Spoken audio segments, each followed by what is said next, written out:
Mama, we made it. Blah, blah, blah, blah, blah. What it do though? And we're here.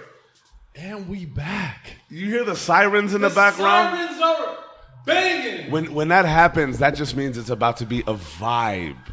And ladies and gentlemen, come on, sirens. That's not an effect. Ladies and gentlemen, we have the lovely Leslie Rosales in the building with us. Leslie. Thank you kindly. That's our studio audience. Yeah. Oh, sounds good. The Nushi Raushi studio audience. Thank you so much for joining us. Thanks for having me. Man, I'm really excited to be able to dive into this story with you, Les. You have such an amazing story. You have such an amazing energy and aura, and like what you've been able to do, and just the facets of your being are just so layered. And I feel like this is one of the most beautiful, pivotal times that we get to really take a dive into the human being of Leslie Rosales. And I'm extremely happy that you get to share this with us, and we get to do this on the Mama We Made It platform. Yeah. So without further ado, ladies and gentlemen, this is Leslie Rosales, brought to you by them Mama We Made It boys. I love it. Les, I want to kind of talk about your upbringing. You're a native Angelino, no? Yep, born and raised. Born and raised. Where were you born at? I was born at Queen of Angels Hospital, downtown LA. Shout out to Queen of Angels. Shout out to the Queen of Angels. An angel came out of the queendom. Yeah. That's right. That's a gorgeous scenario. And the Queen. What was your upbringing like? Like where'd you grow up? Like how was your childhood? Upbringing. My parents and I, so I have one older brother. Okay. We had a 2-bedroom apartment in the Filipino historic town in LA. Oh, wow. Yeah. So we were there, and then in '88, for some reason, my parents decided to buy a house in South Central LA. Oh, there it is. In the late '80s. All right. In South Central How was that time? That seems like that's a very hectic time in South Central. Yeah, no? when you think about it, 4 years after that was the LA riots. Yeah. And we were in it. Well, not in it, but we were definitely in the middle of it. For sure. Absolutely. What was that like as a kid, like moving to South Central and like growing up in that area? Naturally as kids, you're not really aware of the implications of all that. Yeah. What was that childhood like? Let's see. I was 4 when we moved, and I was entering kindergarten, and the elementary school that was literally down the street from my house was full, or they weren't taking any more kids. So my mother found a Christian school like 10 blocks away. So for kindergarten, I went to Woodcrest Nazarene Christian School, and all of my classmates were Black. And I had no sense that I was different. Yeah. We're all kids. Yeah. And what kids do, though. You know what I mean? Yeah, I don't remember any kind of I don't remember getting made fun of because I was different during kindergarten. We were all kids. We were just trying to have fun. It's crazy you think about, even just putting just race and just ethnicities in the table. When you're children, you don't know that the kid next to you is white or the person next to you is Korean or Black. It's just you see each other as children. Yeah. But as you grow up, it's one of those things where I feel like all of these things are so taught to us. They're learned traits instead of just us as human beings. Yeah. Right. Now, what were you like as a kid? What was the young Leslie like? Young Les was a tomboy, for sure. I have one older brother, and every weekend, my family and I, we would go over to my cousin's house in Gardena, and all of my cousins there were men, were boys. I had one older female cousin and one younger female cousin, but we were surrounded by boys all the time, and we all played rough. Like, we would play basketball or football, or my brother loved to make go-karts and makeshift mopeds. And That's awesome. yeah, I was a tomboy growing up, most definitely. I just wanted to have fun. I had no cares then. What children have what kids cares? do. Yeah. I just want to go to school, hang with my friends, and I knew every weekend I looked forward to hanging out with my cousins and hanging with fam. So that was me as a kid. You're like that in school too? Just Yeah. very active kid. Super active. I think in elementary school and in middle school, I played every sport there was. Really? Yeah, if there was a girls' team, I was on it. Oh, wow. Yeah. That's incredible. Super active in sports. I was a track runner in middle school, a pretty fast one too. Nice. I ran 100-meter, and I remember I would go to track meets and I would get medals. There you go. I was never a gold medalist, unfortunately, but I have a couple silver and bronze medals. I mean, Hey, you got a medals. medal's I have a medals, medal's right. a medal. We don't A need to medal talk about is a color. medal. We don't need to talk about color. You're right. We don't need to talk about color. Was sports like a really big part of your life as a youth? Absolutely. I realized that, that's how you make friends, by Yeah. getting involved in school, in school activities. And my mother worked every day from 9 to 6. My father didn't work. What did your mother do? And my mother was an accountant. She's retired now, but she was an accountant. My father didn't work. Okay. He was like a stay-at-home dad, but Okay. so my mother, she would want me to just stay at school and get involved in whatever after school program was going on. She wanted me to stay active. Got it. And was that Yeah. important, staying active? I mean, because we've talked to other guests about that have grown up in either South Central or other rough areas at times. And staying active in those activities was so important because of what was going on in the neighborhood. Yeah. Was that a part of your neighborhood? Did you see that? Did you experience that? And did that play an effect on what you were doing in school? Absolutely, especially when I was in high school. I went to Washington Prep, which is dead smack in the middle of unincorporated Los Angeles in South Central. And all the kids who weren't involved in either sports or performing arts or whatever else, they were in the streets Yeah. And with the Crips. And even Honestly. before high school too, like I'm sure throughout middle and elementary school, Yeah. you still see that at a young age. Yeah. Did you experience that at school as well? Not so much in elementary because we're Everyone's we're just- kids. Yeah. A little bit in middle school. That's when I started to see the transition between we're not innocent kids anymore. Like the bad ones are really showing There's themselves real life right now. around Yeah. us. How Yeah. did you Yeah. you personally transition into that? Like, were you ever directly affected by it, or your friends that were maybe once innocent now turning that corner? Yeah, I've seen a couple male friends who, were kids growing up playing basketball, and then middle school, I witnessed their turn as far as them getting bad grades or not showing up to class because they're ditching school or getting affiliated with gangs in the neighborhood. Like, yeah, that was very much so real. Was that something where you had like you and your mom had like talks about that and just like No. No. I didn't have these conversations with my Filipino mother. I didn't. Those weren't conversations in our household. I just envisioned it with my Filipino mother. Like, I Yeah, just like envisioned don't join gangs. like about to have the conversation, but you just rather eat like the bomb adobo instead. For real. No, I'm just gonna eat this. Now, when you were kind of going into high school, like, were you having like aspirations and dreams? Did you want to kind of take sports seriously? What was like that trajectory for you? Even though, like, as kids, we all have ambitions and dreams and whatnot. Sometimes they're like ones that we just set our minds to and go. And others, it's just like there's so many things in our lives that we want to explore. What were some of those things for you, just like in that time period of yours where you're in that transitional phase into like young adulthood? I wanted to explore my teens. I wanted to explore acting and performing. Oh, So really? I was involved in my high school's performing arts department, and it was real big, and we were real good. Like, I went to school with a bunch of triple threats, like actors, singers, dancers. Wow. And I wanted to do that. I was a dancer. I performed all day, every day. And I wanted to get into acting and dancing.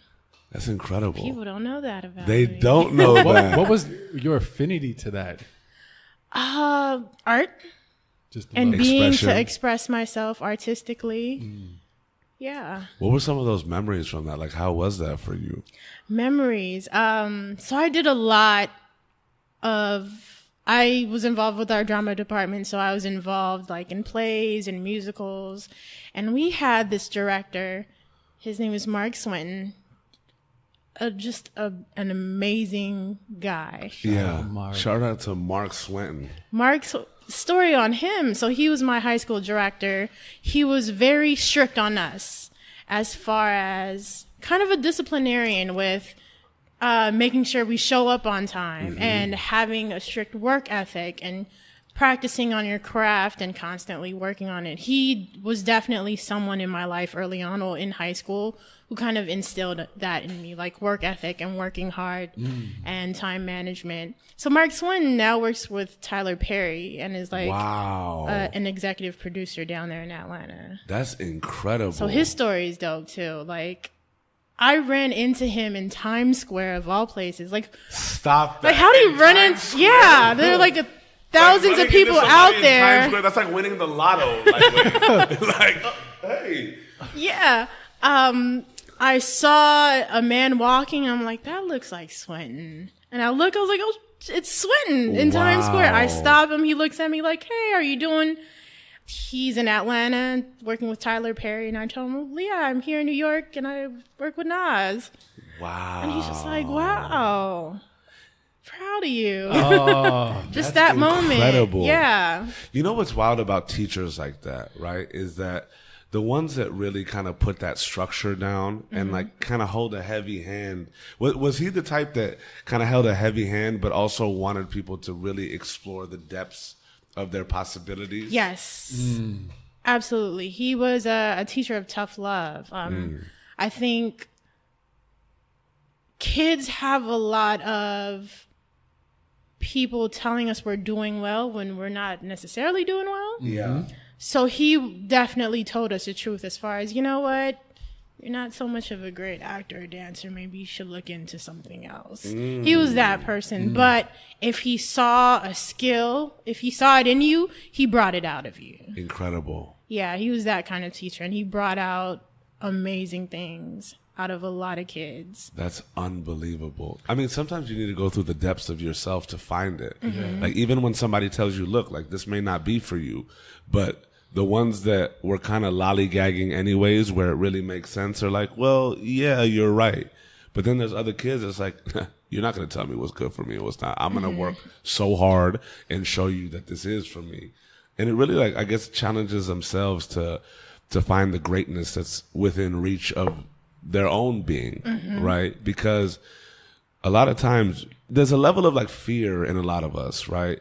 Whether it's the unknown or the uncertainty or of like how we're perceived. But I feel like those that really kind of pursue their path have this sense of personal resolve, right? Naturally, it kind of builds as we grow, but there's a level of like resolve within us that allows us to kind of carry on. How do you think that kind of experience of doing sports and then doing the arts and the crafts really formed your being into your kind of transition into young adulthood? Like, how do you think that really like formed your character and just like your wants and your aspirations? Working in teams is key. It builds your communication skills. It builds your social skills. It builds how you interact with people in different situations. That was key. That's key for me.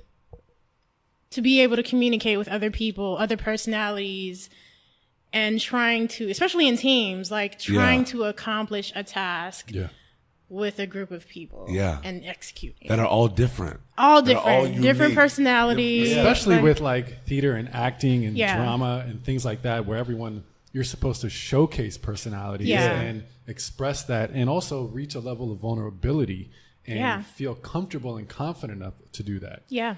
You know, it also comes at such a pivotal time, feel when you're like a teen and you need that influential person or someone to guide you to realize or start diving into your own greatness or even your own possibility of what that can become. Yeah. Those teen moments, Absolutely. you know what I mean? Yeah. I feel so much that things can go one way or the other. You know, you're becoming, and you're going through a lot of weird changes. Yeah. Physically, mentally, insecurities start popping out at that age. Absolutely. Right. So to be in a place and having this type of teacher in an environment who can make those things come out, that vulnerability come out and make you feel comfortable with that and work with other people and be a part of a team must be incredibly powerful at that young age. Absolutely. There weren't too many teachers that were doing that. Yeah. And that's beautiful. Just the power of teachers. Absolutely. You know? Absolutely. It plays a really pivotal role in our development, right? I feel like it's one of those things where as kids, we're naturally looking for role models, right? Like when you're older and you start going into your career, they tell you about the importance of mentors and the importance of people that have done it before and have experienced the trenches. And for like the development of youth, I feel like teachers play a very pivotal role in providing the nurture for possibilities within our own mind. Right. There are a lot of kids that get told they can't do this and they can't do that. And the only ones that break out of that are the ones that say, no, you're wrong, I can't. And then there's other teachers that really sound like yours in the acting classes was that he saw strengths and pulled it out. Because sometimes we don't know what we have. Right. And to be able to have a teacher that we look up to telling us like explore that, like go deeper, like reach the like unlimited bounds, it gives us such a strength internally to like really explore, and you start really building yourself, right? These are building blocks into your own character, like to be able to kind of explore the uncertainty of possibilities younger, you become far more comfortable with that as you grow. Whereas if you weren't, it's like you're just in a constant state of like uncertain flux, right? Did you find yourself, like you've been sports, team activities, group activities, did you kind of find yourself becoming a leader early on, or was it more of a facilitator in the group? I found myself being a leader early on. You better believe that. Early on. My senior year in high school, I was the senior class president. Oh, wow. They voted the only Asian girl in the school to be the president. They didn't elect me because I was only Filipino. But yeah, I'm not going to say I ran. Wait, so you hold on. School. Now hold on. Now we need to like she pause. She thought she was going to get away with that, like class president, and then like she was going to die. That was like a shimmy brush off. You know what I mean? Like class president, I'm humble. So okay. See what you did to him. See what you did. You got him riled up, Leslie. I've contained myself, y'all, and now we're here. So not only were you in multiple sports, right? Winning medals. Look, the gold is amongst you, but you're still getting medals, right? Sports, acting, academia, and student government. Like, hold on. What was life like during that time? Like, you were just always active then. How was that for you, balancing that as a youth? Was it just happenstance, or was it like you were like literally like, I want to get the max out of everything I possibly can and explore every avenue? Because rarely do people do that. Right? Like, what was that? What was that like for you? That was you. I'm literally looking at you juggle just like different tasks and responsibilities. Who definitely helped early on was my mother, because she wanted me involved in different activities at school. So by the time I was in high school, like I had already gone through 9 years of being involved in sports and everything else at school. So when in high school, it was easy. Like on TV, right?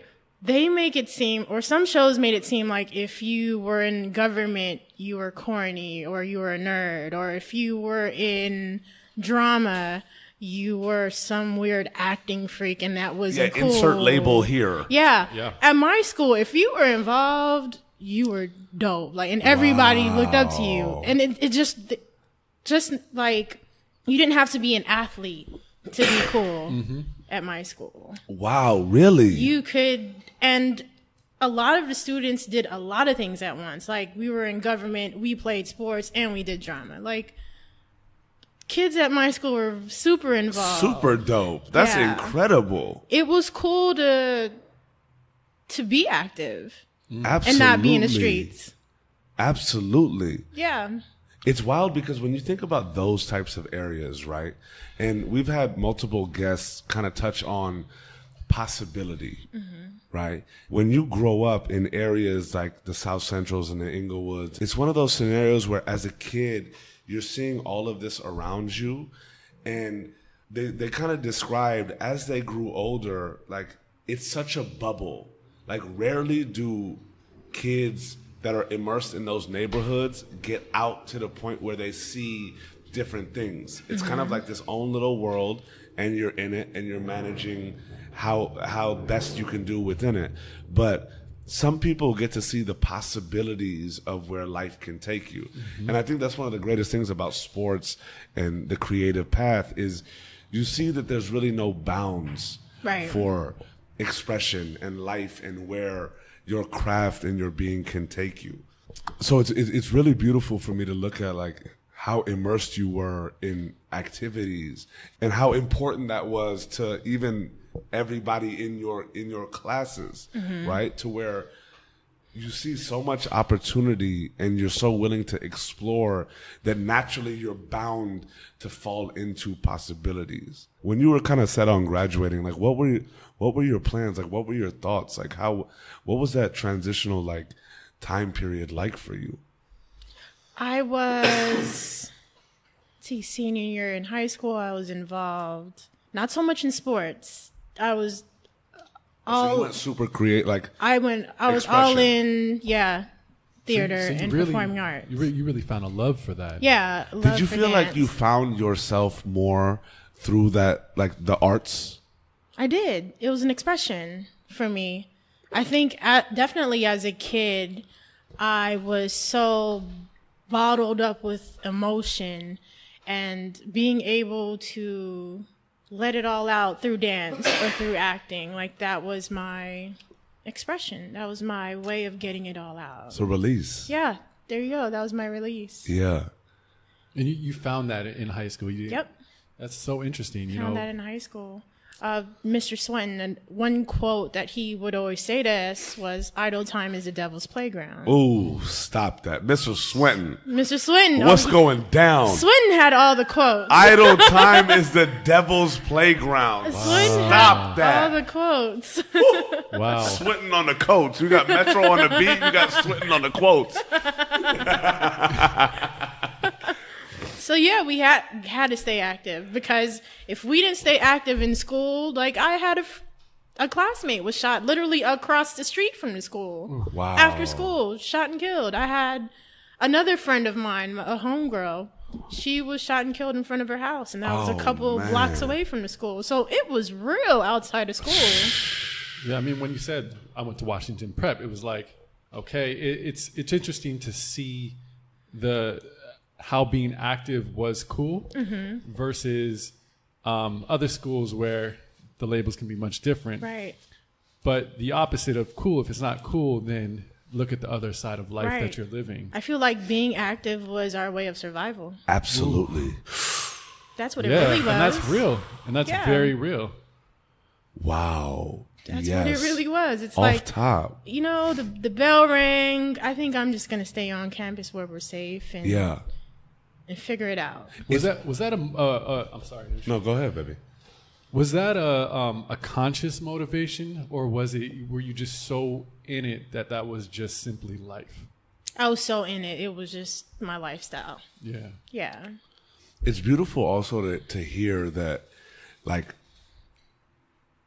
the expressionist craft was looked upon as something of value, right? Because when you think about those neighborhoods and you think about the success stories that they hear, right? Like you have like communities like this, like whether it's like suburbia or these worlds, like parents focusing on education and being a doctor or a lawyer or this, that, and the other thing. And then you have communities, you know, when you think about like the hood communities, it's so interesting to think about how the only outlets, right, a lot of times outside of if somebody's focused on school and education, is sports and music. Yeah. Like the only thing that are like avenues to get out is being a great athlete or being a rapper or a singer or whatnot. And to have this community and this like youth presence of like, okay, expressionism is where we're at. Like if you're in track or if you're in the arts or if you're in the drama program, like all of these, like to have even that, because I feel like self-expression in and of itself is the outlet for a lot of us, Right. like any human being, Yeah. right? To be able to freely express oneself is like a liberation and a freedom into being able to really be vulnerable with oneself and find, like, it's one of those things where I just feel like we just all have to stay curious. You know what I'm saying? And find our avenues, because as much as we want our steps or the 5 and the 10-year plan to be mapped out, life really comes At you fast. at you fast. So fast. Right? Now, you know, and we were talking earlier and we were kind of just discussing how things just started to fall into place for you. Yeah. Right. What was your transition from high school? Like, was it on your mind of like, okay, I'm going to go to XYZ college and I want to do this, that, and the other? Like, what was that kind of transition pivot point for you when you started thinking about when you, enter the real world? When I was 16, I started promoting high school parties. So in high school, I was also known for, I was involved with the LA Coca-Cola street team. And we hosted high school parties here in LA. That's so lit. Y'all, She's like, I was class president. I was class president, but I was also the party planner. Like, we live it. I was. Yo, The government's gonna be tight, can and I have so are the Les on parties. speed dial real quick? Where you at? Yeah. So I was with the LA Coca-Cola street team, and yeah, we would show up to other schools' football games, pass out Coca-Colas. We would tour to different high schools, pass out Cokes, and we would have Coca-Cola high school parties. That's so lit. That's amazing. So that was my junior year in high school. And then senior year, Coca-Cola decided to cut the program. Shame on them. Don't know why, but it's okay. And the college leader of that group decided to start a company called 212 Enterprises.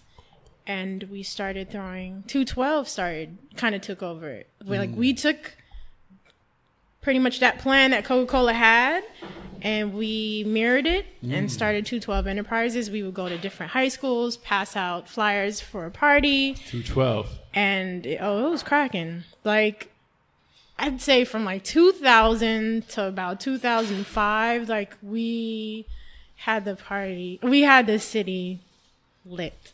That's amazing.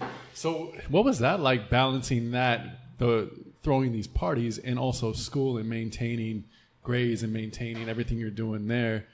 Was it all just one big conglomerate for you of just being constantly active?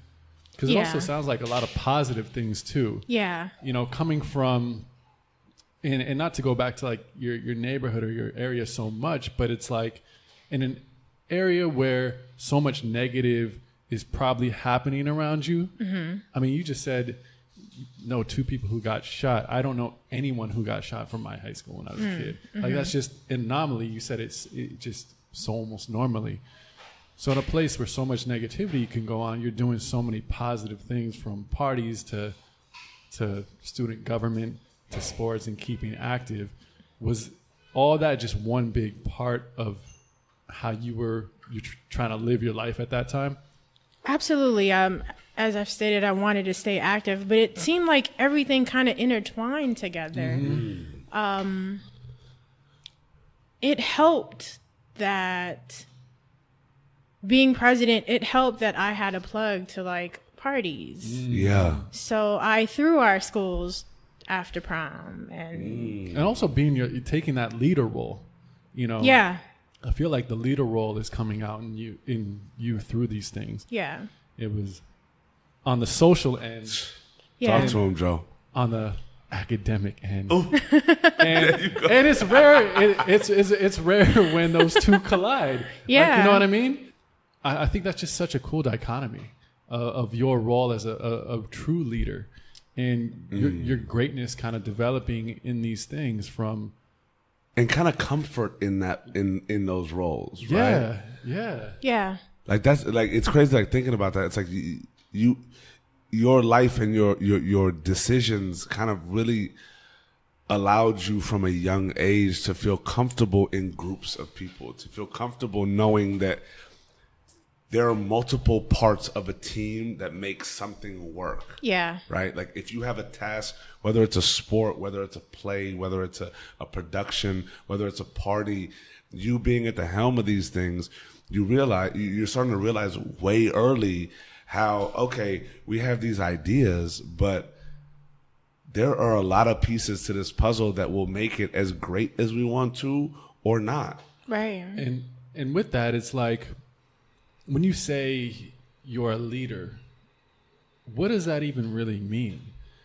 You don't just necessarily say, I'm a leader. Yeah. And it's like, but from what you're doing and the actions you're doing, it seems like those leadership qualities. And I want to ask you, like, for you, what does it mean to be a leader? For me, being a leader means being able to captain the ship, but also being able to teach everyone how to captain the ship. That's very important. If I have to jump ship. Wanting everyone to come up with you and not just being the leader and trying to keep everybody else down. Yeah. But also teaching others.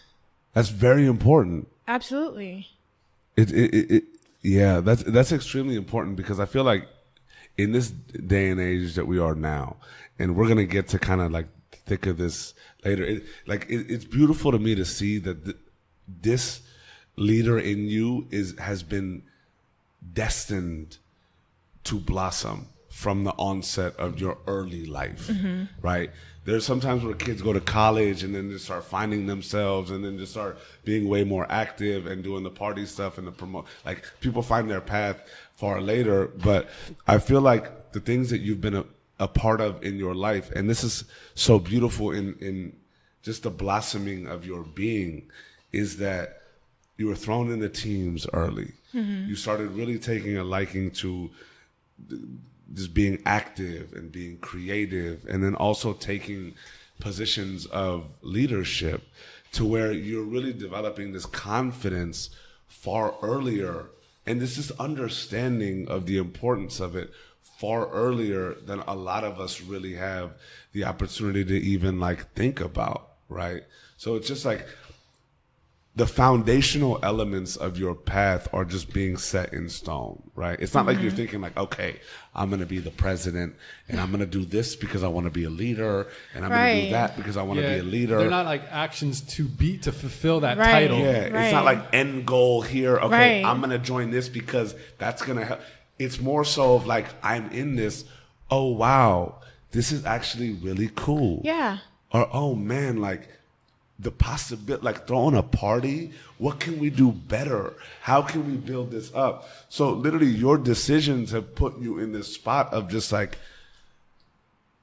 all of these things are literally just like a tsunami of experiences that are building a level of comfort for it, right? Because I feel like in our youth, we're always trying to fit in, right? Like there's things about childhood and just like the youth conundrum of like, I just want to feel like I'm a part of it, right?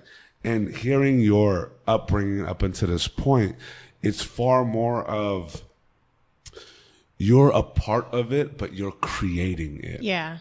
And it comes down to just like the path. Like you didn't go out there with the onset of doing that, but it was just like the things in your life that led up into this point allowed you to have this sort of, it's sort of like an ease of freedom with that because you've just experienced it time and time again, right? Like when we talk about like the workforce and all of these things, we really start talking about being comfortable in the trenches, right? Like you can't know what something is unless you're in the thick of it, right? And it was set up for you very young that you were just in the thick of these things. Like while you're doing them, they're just things that are being done. But when you kind of look back on it, you're like, wow, like that kind of did set the stage for being able to be comfortable when timing and the opportunity meets in this life of ours. Absolutely. Right? Yep. Which is absolutely gorgeous. To go on what you're saying too, you said something about fitting in. And I want to just take that opportunity to ask, what does it mean for you to be Filipino through this in a majority Black community and taking on this leadership role? For you, what's your connection and your identity all about? I think I really didn't get into my culture and being Filipino till I was an adult. Wow. Till my 20s. Okay. So definitely when I was conscious enough to know that I was different than everyone else, I am Asian and I'm at this predominantly Black and Latino high school, I definitely associated myself more in the urban and Black culture. Absolutely. But I did feel like, okay, I'm repping for the family. Yep. Repping for my cousins. I listen to nothing but rap and I wear Tommy Hilfiger and Nautica. Oh, you flossing. Just like my counterparts, but, I'm repping for the family. I didn't really get into my culture till I was an adult, till I started traveling to the Philippines more. Wow. And learning about my family's history, more stories about my grandfather, who is my hero, stories about his work ethic and what he did to get our family here to America. Wow. Like, that's when I was like, okay. And that came later? That came in my 20s, yeah. Oh, that's interesting. Yeah. Because as a kid, you're so wrapped up in just like, going back to 4-year-old Leslie to now, you don't really realize maybe so much that you're that different because you're among this community for so long. Right. But once you step out and going back to what Nushi was saying, the transition from high school, stepping out into the world is Leslie. You're now, what was that first step out of high school? The first step out of high school, I think those were my lost years after high school. No longer, so? Like getting out of the routine of, okay, from 7:50 to 3:20, I'm in these classes at these times with these groups of people and I have my groups of friends. Yeah. Like once you get out of high school, that no longer, there is no bell telling you, okay, it's time to leave this class and go to another. Like college is kind of a free for all as far as you can go. If you don't want to go, you can sleep in. No one's really telling you, like. I definitely fell victim to that like soiree of choices that we had. You know what I'm saying? Well, you naturally feel a little lost at first, I'm sure. And at that point, I was still promoting. So now that I'm out of high school, I started to get into college party promoting. Where did you go to college? Were you local? Or local. I went to AIU. It's right next to LMU. Okay. So been in LA my whole life. Yeah. So I started to get into the college party scene.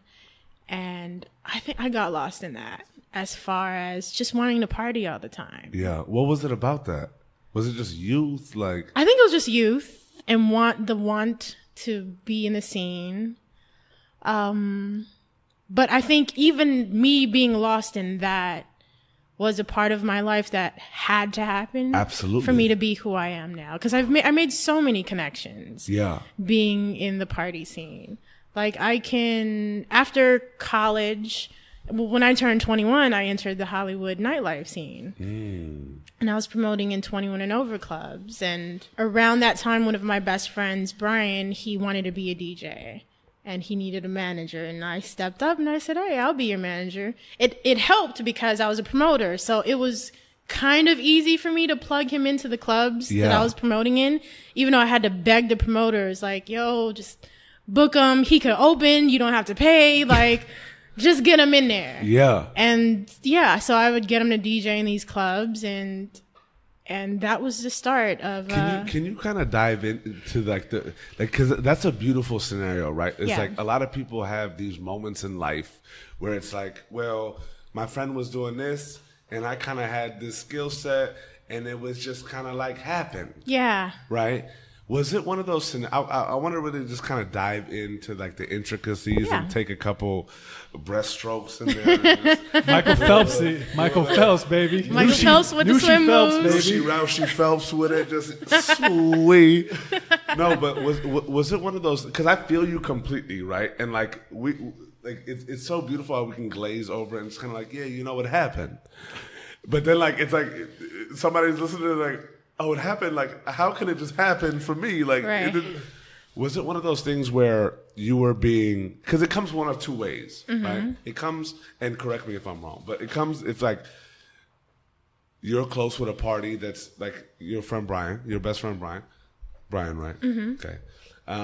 Where it can be like, yo, Les, like, I'm trying to do all this. Like, you're doing that. Can you help me? Or on another level, it's like you're over there like, look, I'm doing all this. You're trying to do all that. What do you want to really do with this? Let's give it a shot. How did that kind of like come about? So. There we go. Whoa. Smile. If you saw Leslie smile just like, ooh. So I did skip like the five years. As far as like me starting college and promoting college parties. Let's jump back to that then. Okay. I was heavily in the college party scene in LA. Bet. From 2002 to 2006, I was in it. Elaborate on that. There was a website that was called theclubmix.com. Okay. And it was the hub of all college parties in LA. A friend of mine, his name is Kevin Campbell, he developed, designed, and ran the site.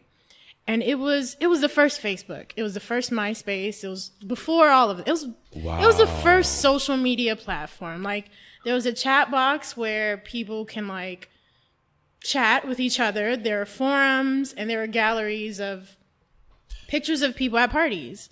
It was like, I would say it was the first social network, geared towards college students in LA. Like, just hearing that just makes me like think of like the logo was like a little martini glass. No, it was actually a moon. The logo was a moon. But I think anybody who was in college between those years knew of the Club Mix. It was like the hub for all college parties. And I was a photographer for that site. Oh. So I would go to... A photographer too? Yeah. Okay. No, hold on. We're just adding things. That's I was a photographer for that site. So I would go to all the parties and literally take pictures of people and post them on the website. See, so back then, that was new. People weren't seeing pictures of themselves on the internet. You're right. So I was a photographer in my college years. So that's why everybody wanted to know me. Like, hey, can you take my picture? It was really because of that. They wanted me to take their picture and post it on the side. Hey, Les! Hold on. Yeah. And back then, my nickname was Big Les. So it's like, Big Les! Big Les! Yo, Get this picture. So snapshot. yeah, I was heavy in the college party scene. Oh, wow. And I was still promoting college parties then, like 212. I feel like as I grew up, as I aged, so did the company. So we threw high school parties, and I started college. We started throwing college parties. And when I turned 21 and over joints in LA. But yeah, college years were lit in LA. What was that balance like for you? Were you just like kind of like, okay, school's cool, I'm here, but like this is really building? Mm-hmm. Or was it, you know, you had to make a stark separation of just like, okay, cool, like I got to get my school stuff done, and then this life is lit. Like we just got to like live it up. Dude, life was lit. And I dropped out of college. I feel you. I feel you. What made you make that decision? So the evolution of LA Coca-Cola Street team to 212. To Big Les in the picture. Big Les. 212 ended up turning into Dynasty Enterprises. Okay. Which was like our 21 and over promo name because 212 was too associated with high school and college parties. Like we needed a new grown-up name, so it ended up being Dynasty Enterprises. And Dynasty Enterprises ended up turning into a company called Imagine Entertainment Group. Stop. Which is an artist management firm. So Imagine came from Dynasty Enterprises. Yep. Wow. Wait, whoa. Hold on. So now with that being said, let's start talking about the team of Dynasty Enterprises. Okay. And how that all came together. Like how Big Les was a part of this squad. Like who was the squadron back at that time? Dynasty Enterprises, me, Steve Higgs, Brian Delaney, Gabriel Zardes, Dennis Wen. Okay, G Code. And the infamous Anthony Saleh. Anthony Saleh, Dynasty Enterprises. This is gorgeous. Yeah. Tell me how that happened. Tell me how that built like that. Because look, a lot of people just on the offshoot aren't going to know those names unless you're really like unless you're in it. Like I'm over here smiling from ear to ear, Chubalicious cheeks just glistening right now. But how'd that all come together? Because like for me, I'm over here like, whoa, you're dropping hitters right now. Like, wait, this became Imagine? Yeah. Hold up. Right? But how'd that all happen? Like that's just like young love to me. It's like a Ryan Gosling, Rachel McAdams Notebook scenario. You feel me? Like I'm looking at this, I'm already like in the ocean, just like hugging on to somebody. Notebook Part 2, Dynasty. Hold on, how'd that all like come together? I think it was just the evolution of what next after party promo. I think we had aspirations of like owning a club one day. Young. Early 20s. Wow. Early 20s. Like when we were promoting clubs, like we had aspirations of possibly owning a club in LA. Like that was our goal. Yeah. It'd be dope. We'll have our own club. Everybody come to us. We'll hire promoters.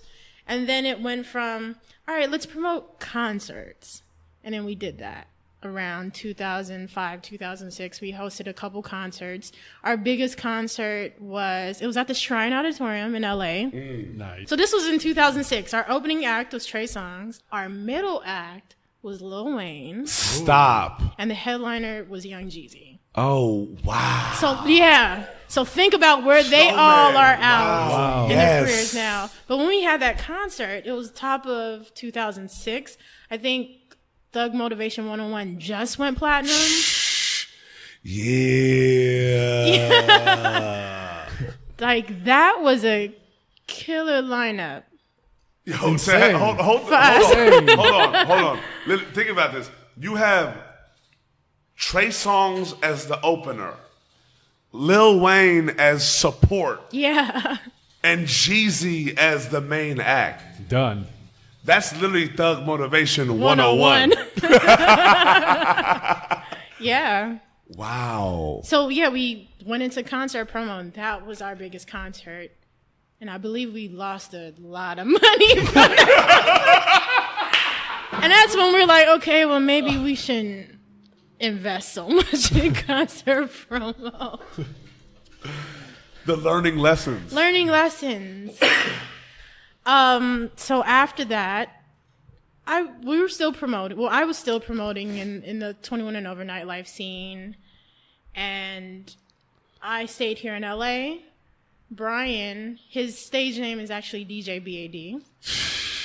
It all comes together. Yes, it all comes together for you now. Yeah, it really does. It really does. So 2006, that's when he was like, I think I want to try to get into DJing, and I stepped in as his manager.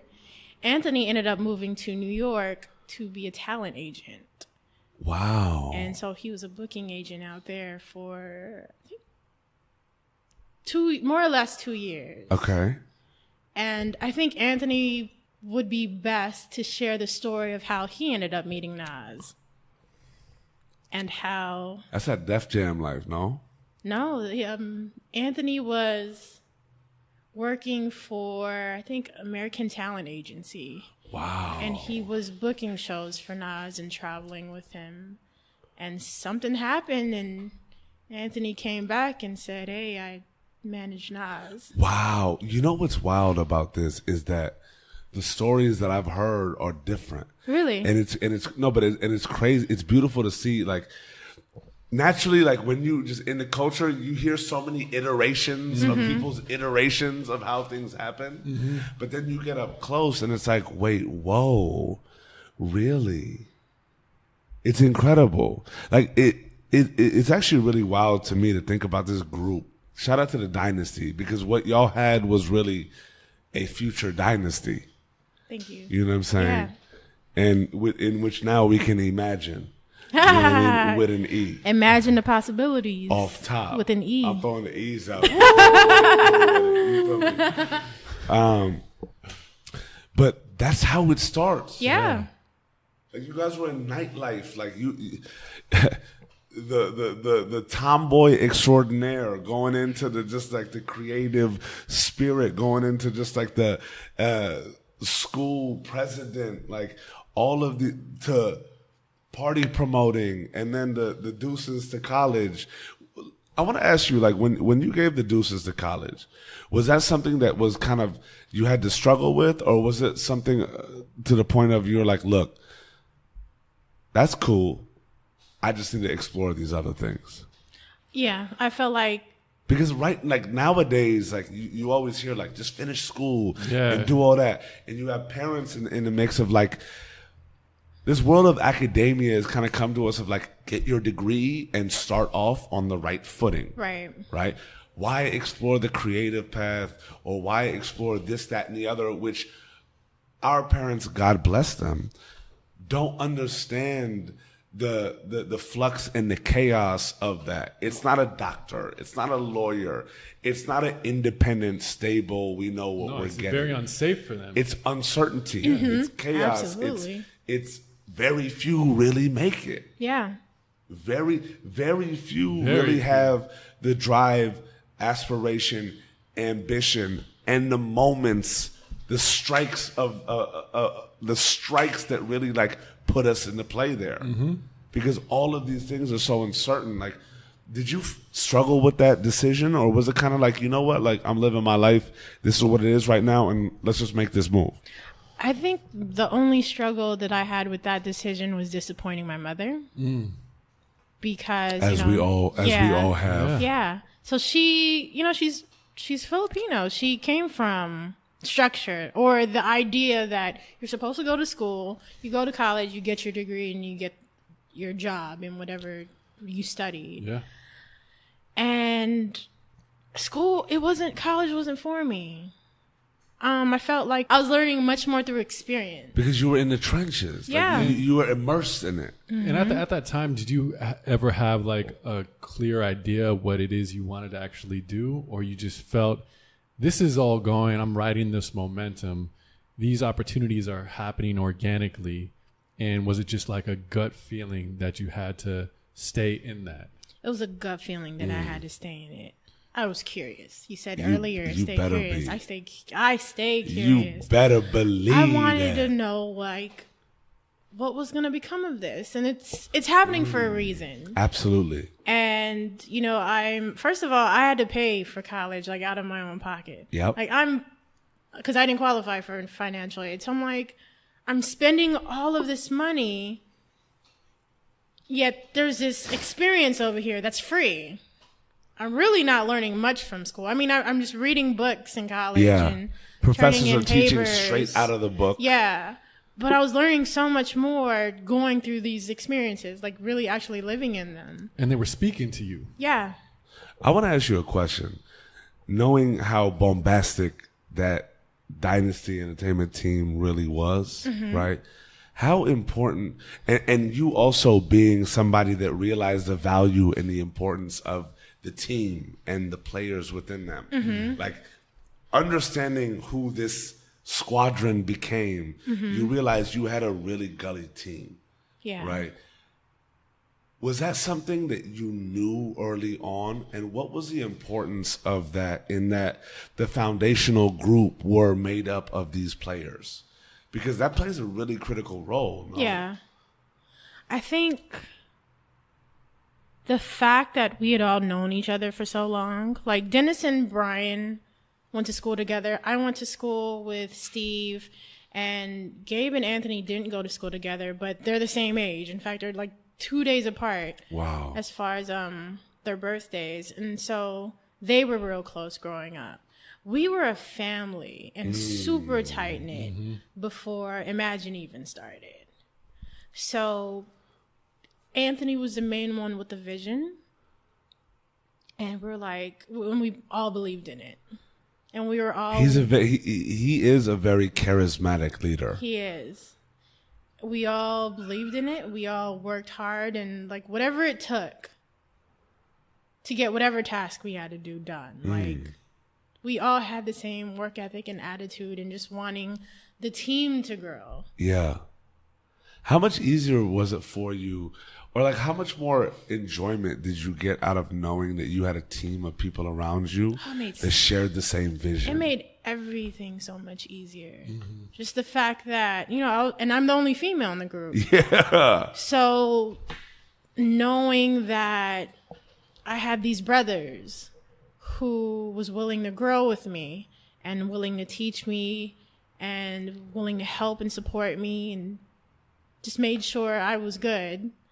You know, just that family dynamic that we had.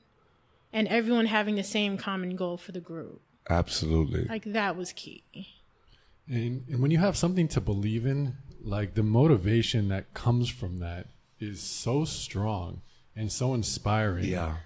In that moment, I mean, for anyone to think that they dropped out of, like, I'm leaving college for this, that's a huge, huge, heavy-weighted decision. Yeah. But if you have something strong enough to believe in, it doesn't necessarily feel that heavy. It just feels correct. It feels right. Right. And going with that, I think there comes a level of like inspiration that happens among a team. How did your team inspire you, and how do you fit in to inspire everyone around you? Because that's how a team genuinely works together. Everyone inspires each other. So dive into a little bit about that kind of dynamic. That kind of intangible thing that leads to this level of greatness that everyone contributes to in their own way. Anthony was the leader of our ship.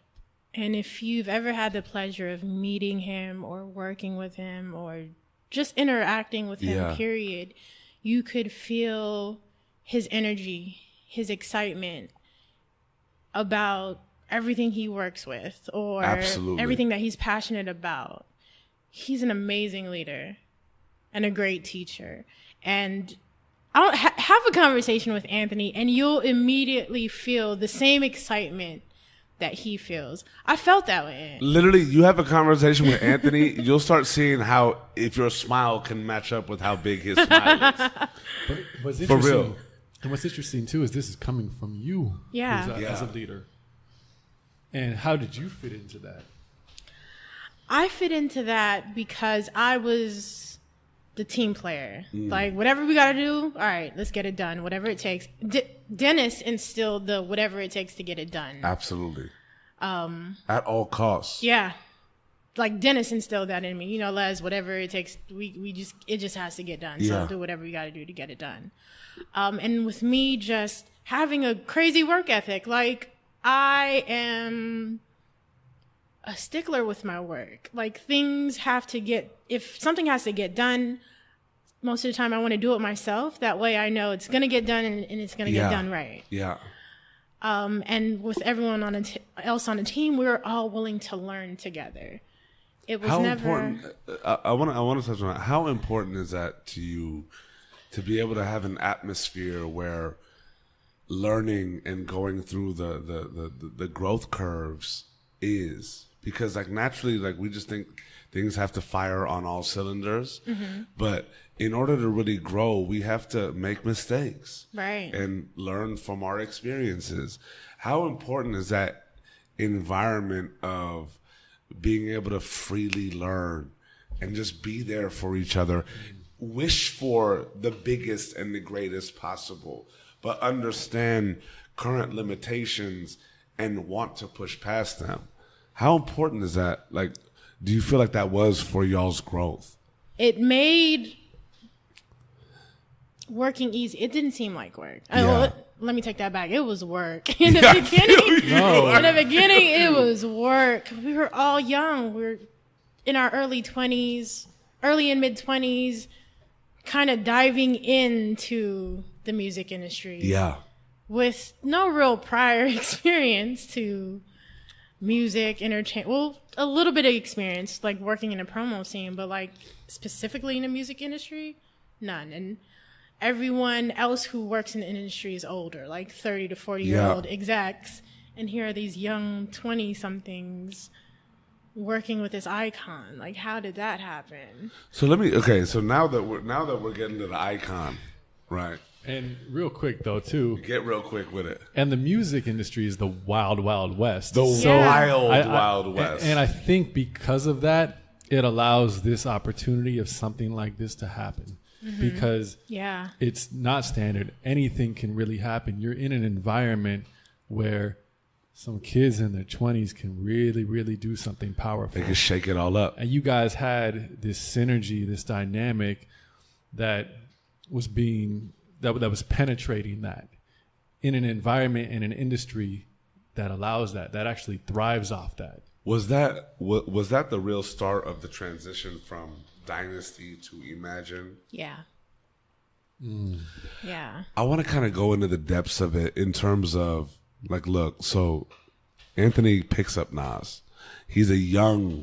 At that time, he's a young cat, no? Maybe like 21, 22. Right? So when you think about it, Nas is already a legend in his craft. You have a flavor of Anthony that look, I'll tell you, like, you know it far closer and you have such a far higher level of touch to it. But from somebody looking outside at Anthony Saleh, I truly see somebody that when he locks into a vision, not only does he sell that vision to the team and said artist, right? But he also has the conviction to put all the pieces in place to make this come to life. So, like, the way that I think about it externally is like there's just like an energy of let's go, we got this, let's push beyond, let's Buzz Lightyear this, because this is a Toy Story. Like, we're Buzz Lightyear to infinity and beyond, and everybody's with it, right? When that happened and the inner working of Imagine happened, I kind of want to dive into you guys being so young, the future being so unknown and uncertain, but the belief being so, like, intrinsically felt. What was that like for you guys in creating Imagine? And how was it for a bunch of kids, basically, young adults, going into a world and just figuring it out? Because naturally we have this idea of, like, when we're creating entities, we have roles established and what's this and who are your advisors and all that. Or there's so many times where something great comes out of just youthful energy, wanting to do something bigger than themselves, and it working themselves out, right? That's what it was for us. There's a balance between working themselves out and trying to figure it out, or just thinking about it from the standpoint of like, it just happened, right? What was that energy like for you guys, and what was the atmosphere in the beginning to where you guys were really working it out?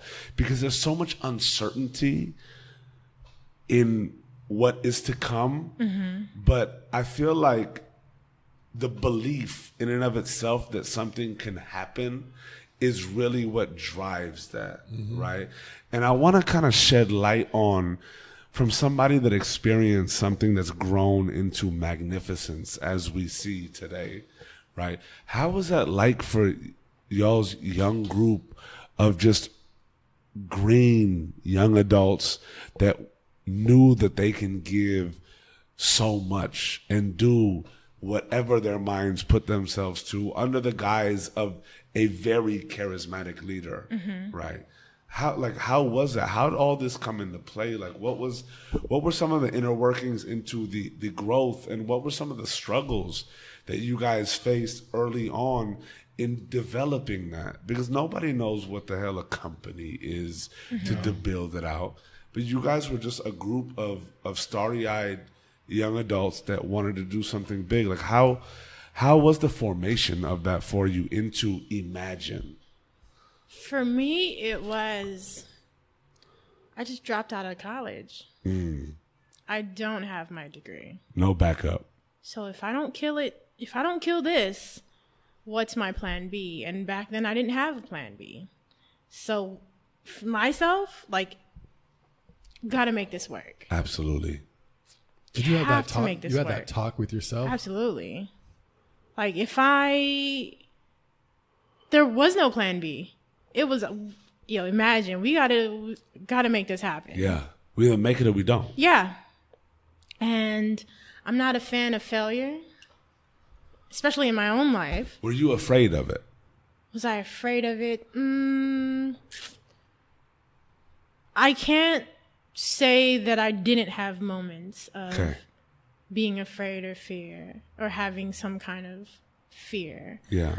But there were definitely failures and obstacles and learning experiences.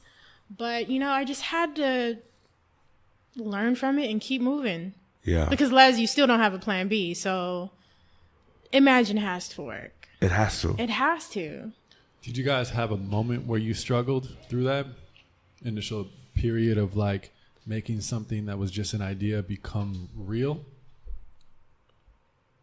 Fortunately, no. No. It just was organically just growing and it happening. Was just, yeah, it was just organically tornado of happening. Ride this wave. Yeah. It was organically just happening and growing. And sometimes I felt like, I think we've had moments where, like, okay, we're going too fast. Because what's interesting is sometimes with these dynamics is like when you have that opportunity, and you touched on it too when we were talking earlier, like you have to be prepared for the opportunity in order for it to take off, right? So, and that preparedness can be anything from your work ethic to your commitment to being responsible, to what you sacrifice, to how you're going to choose to live your life to even survive this so it can take off. Yeah. Sometimes we have great ideas and these great opportunities happen, but there's also the reality of you have to survive that little bit of time. And when I say survive, I mean like pay bills, pay your rent, eat, do like the basic human functions so long enough so you can reap the benefits of this great opportunity. Absolutely. And all that preparedness doesn't just mean like, I'm a hard worker, so I'm going to make this work. It's like, I stayed persistent. We were strong. We persevered. And because I was student, life is happening. Yeah, I was class president once. I'll do it again. It's never like that. It's never really like that. Sometimes it's doing whatever you absolutely have to survive long enough to see the benefits of this magnificent opportunity. Absolutely. And did you go through that? And if so, like, what was that little beautiful time like? Because it can be gorgeous. You know, even those little like tough moments where you're like, I know it's coming. Like I know it's coming. Looking back and having $5 in your pocket and that's it. Mm-hmm. When you being like, I need to survive for a week off this. Wait, what? And also battling like, I know it's coming, but I also know I can get this job over here where it's coming for sure. Because I know it's coming is kind of like, maybe it's coming. Yeah. You know, so take us through, like, it's a huge risk for you at this time. How did you go through that little, like, navigate those waters of excitement, but survival, opportunity, being prepared, you know, sacrifice, all those things that kind of come into play? I started my first job. I was 15. I worked at a tuxedo rental shop called Gary's Tuxedo. Hey, shout out to hooking up the Gary. people Shout out at to prom. Yeah, Getting the prom hookup. getting the prom hookup. Oh, for real? And you know, Give me the cummerbund discount, please. so Gary's Tuxedos, because I was a high school promoter, it ended up being the place where you could get your prom tuxedo and get your tickets for the after prom that I was Oh, hosting. well, I feel that. She was like, look, you going to get this. Look, if you're going to be this fly, you may as well show up. You might as well come to after prom too. $25 a ticket. Ooh. And they're buying them because 212 parties were the parties to go Look, to. family, you getting the corsage, you getting the boutonniere, and then you getting the after party. We got you on the tux. You look fly. Let's get it popping. So that was my first job. And I worked Incredible. in retail for years after that, like from like 15 to about 22. Got you. Worked in retail. Gary's Tuxedos. I worked at Express. I worked at Things Remembered, engraving gifts Oh, wow. for people. And then I ended up at Sam Goody, the music store, Which one? in the South Bay Galleria. Okay. Sam Goody was great. Sam Goody was lit. I miss Sam Goody. So I worked at Sam Goody. I was 22, still in college, but like struggling with the thoughts of whether or not I wanted to stay in it. And then I felt like I don't want to be, and I was still promoting college parties. And I got to that point where I thought, okay, I don't want to be the 20-something who still works at the mall. And so I left that job at Sam Goody with no plan, no backup, no job Yeah. lined up for me. No plan to pay bills. None at all. Yeah. And so yeah, I quit my job and then I started to look on Craigslist for administrative assistant jobs to work at an office. The first job I landed was a temp position at this advertising and marketing agency called Macy and Associates in Culver City. And it was cool, but I don't know. I think the atmosphere was different. Like everyone who worked there was older. And I was like 22 at the time. So after that temp job ended, I ended up getting another job as a marketing coordinator at a health clinic called Her Smart Choice. And I worked there for about like 7 or 8 months. The thing about this clinic was it was actually an abortion clinic. Oh, wow. So it was like an exercise for me to figure out how to market abortions. It was weird and different at the same time. Yeah. But I think it was that job that made me not like going into an office and working with someone who just like stayed behind my back, making sure I was working or making sure I was clocking in and out, taking my lunches on time. And like, I didn't like the experience or that experience of working in an office. So after I left that job, that's when I started doing a little bit of work with Anthony as far as scheduling and managing Anthony's calendar, as well as working on a couple things with Nas.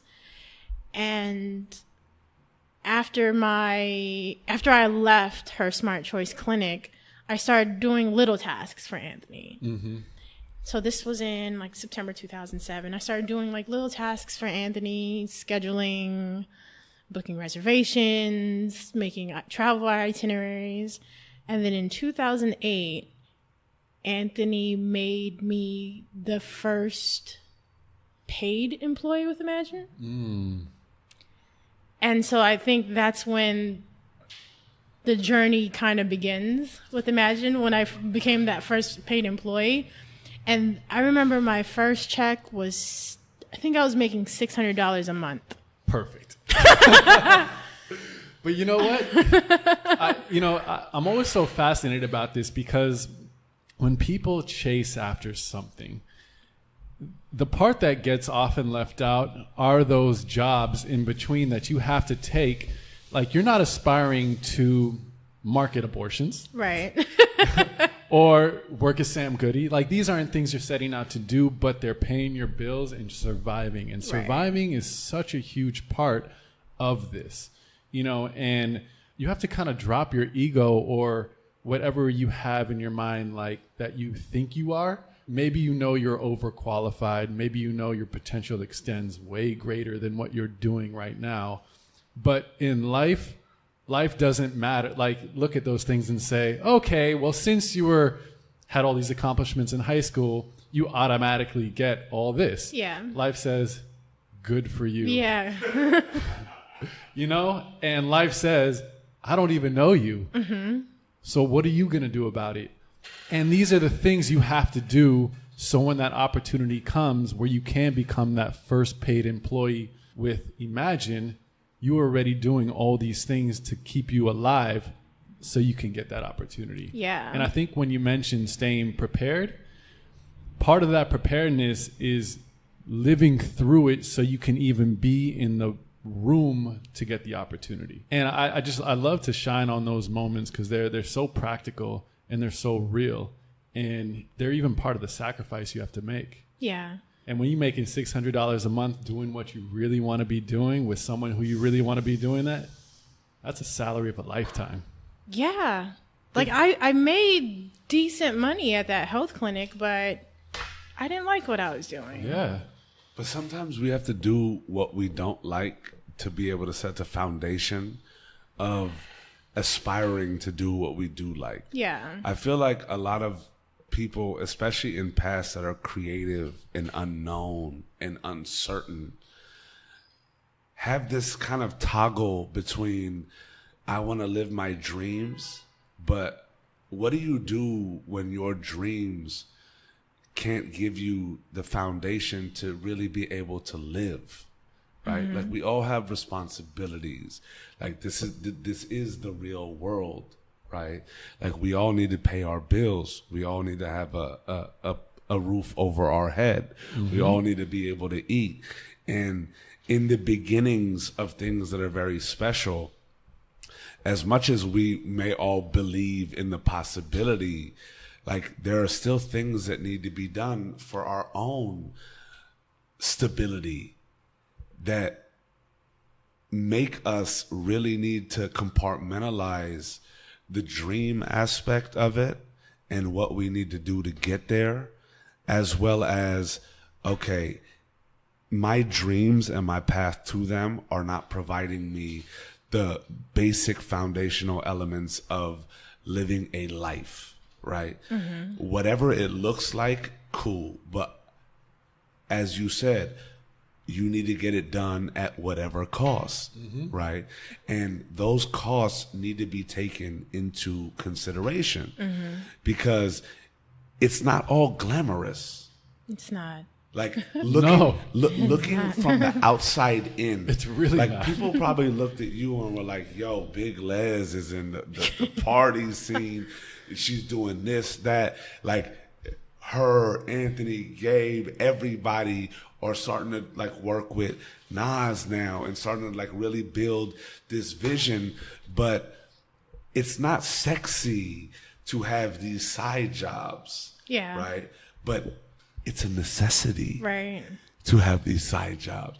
It's a necessity to have these things in our lives that allow us to stay afloat. That's not taking away from the aspiration. That's actually giving the foundation way more substance and sustenance Absolutely. in being able to do what you want to do. And I feel like for the youth and the culture, that's something that always is one of those like fork in the road moments. Because when you look at this journey, it's one that externally it's all sexy. Like you're only seeing wins. You're only putting out the portions that like you're building to, but rarely does anybody see I had to work at McDonald's for God knows how long, or I had to do this day job while doing this other job, and while making sure that like we had nothing to give ourselves, so we needed to figure it out. Like those are things that are realities in this journey of ours. You know what I'm saying? And it's very special to hear and to see that balance is constantly sought after, right? That balance is constantly thought about. Like, right, when our parents think about how are you going to be independent? How are you going to survive? You have this dream. But in order to support this dream, there are things that we need to do as people to be able to live. Did you ever struggle with the fact that you knew what you wanted to do, but there were also things that you had to do to make it even a possibility to continue doing? Like, were there those moments where you're like, man, how can I continue doing this? Like, what was that like crossroads for you in needing to do something to support yourself, but at the same time doing everything you possibly could to realize those dreams that you yourself and your whole team had? Because that's a fight within oneself. That's a constant struggle. How was that for you, and how did you find yourself not only justifying it, but like pushing through those moments to be able to get to that point? I definitely had moments in the beginning. Like prior to Imagine, my job was at a medical clinic, which I made good money. And then I get my first check with Imagine, and it's $600. And it was $600 a month for a while. And that's a grocery check. You know what I'm saying? And luckily, I live at home. So I don't have rent or utilities to pay. So my expenses has always been low. But I did have my moments where, I need a job. Like, what we're doing is cool, and the vanity of it is cool. Yeah. But I gotta make more money. Was that something that you openly discussed with your team? Like, was that a conversation that all of y'all had? Or was it something of, okay, we're building this, but myself, I need to figure something out? I don't think it's a conversation that we've all had as a group. Okay. I feel like I may have had this conversation with Anthony, and him asking me to, just believe with him and push through. And that there would be a payoff eventually. Yeah. So I don't think I had side jobs with Imagine. Like, I just lived off of what I got. Okay. And I kept believing with the group, kept pushing through, kept working. I really believed that we were on to something. Yeah. Like, this artist just doesn't fall onto our lap. Not at all. Just for us to work with him for a little bit, make our little bit of money, and then, all right, guys, back to the drawing board, or now what? I always believed that, okay, this is going to turn into something bigger. Like, this is going to grow. So, I went with those $600 checks, and eventually the checks did grow. What was that like for you? And I want to speak to like you in particular in this whole growth and this whole journey. What was that like for you having, there's one thing where friends get together and have that moment, just like you and DJ BAD, right? We're like, okay, like we're building to something, and that naturally stays, right? But then there's a scenario where Anthony brings on Nas. What's that like for you in terms of knowing that you're working for a legend, knowing that you guys are building on something that you just know is going to be special, right? The energy in the air is there, right? Like, how is that operating? You're naturally building, but what's the energy and the vibe like for you guys in building all of these things surrounding such a staple artist, right? It's only a matter of time, but you have somebody giving such a young team full of youthful energy all of their trust, right? So naturally you have life and balancing your life out, but then you also have, okay, what can we really start doing? How was that energy like? What were the thoughts going through your head? And were there ever any doubts of like, man, am I good enough to do this? Or man, is this really going to start paying off? How was just that whole energy in the building blocks of this? My energy in the very beginning, I think I operated out of fear. Fear of messing up. Fear of not doing my job right, getting fired, and like working in management, like someone else's career is in your hands. Yeah. So imagine just the pressure of that alone. Absolutely. And this isn't this isn't just like we're building for you. Yeah. This is, you've been a staple. Yeah. Now it's a rebirth of sorts. Right. Or how to add on or keep up what you've already built. Like I absolutely operated out of fear of messing up and not wanting to mess up. In 2009, we picked up another artist, an R&B artist, and I was his day-to-day manager. Okay. Unfortunately, it didn't work out. And after that artist, I felt like it didn't work out because it was me. Wow. Like, I didn't do my job well enough. I wasn't attentive to him as I should have been. Like, I was hard on myself because that relationship didn't work out. And so after that artist had left our roster, I was assigned to work more hands-on with Nas.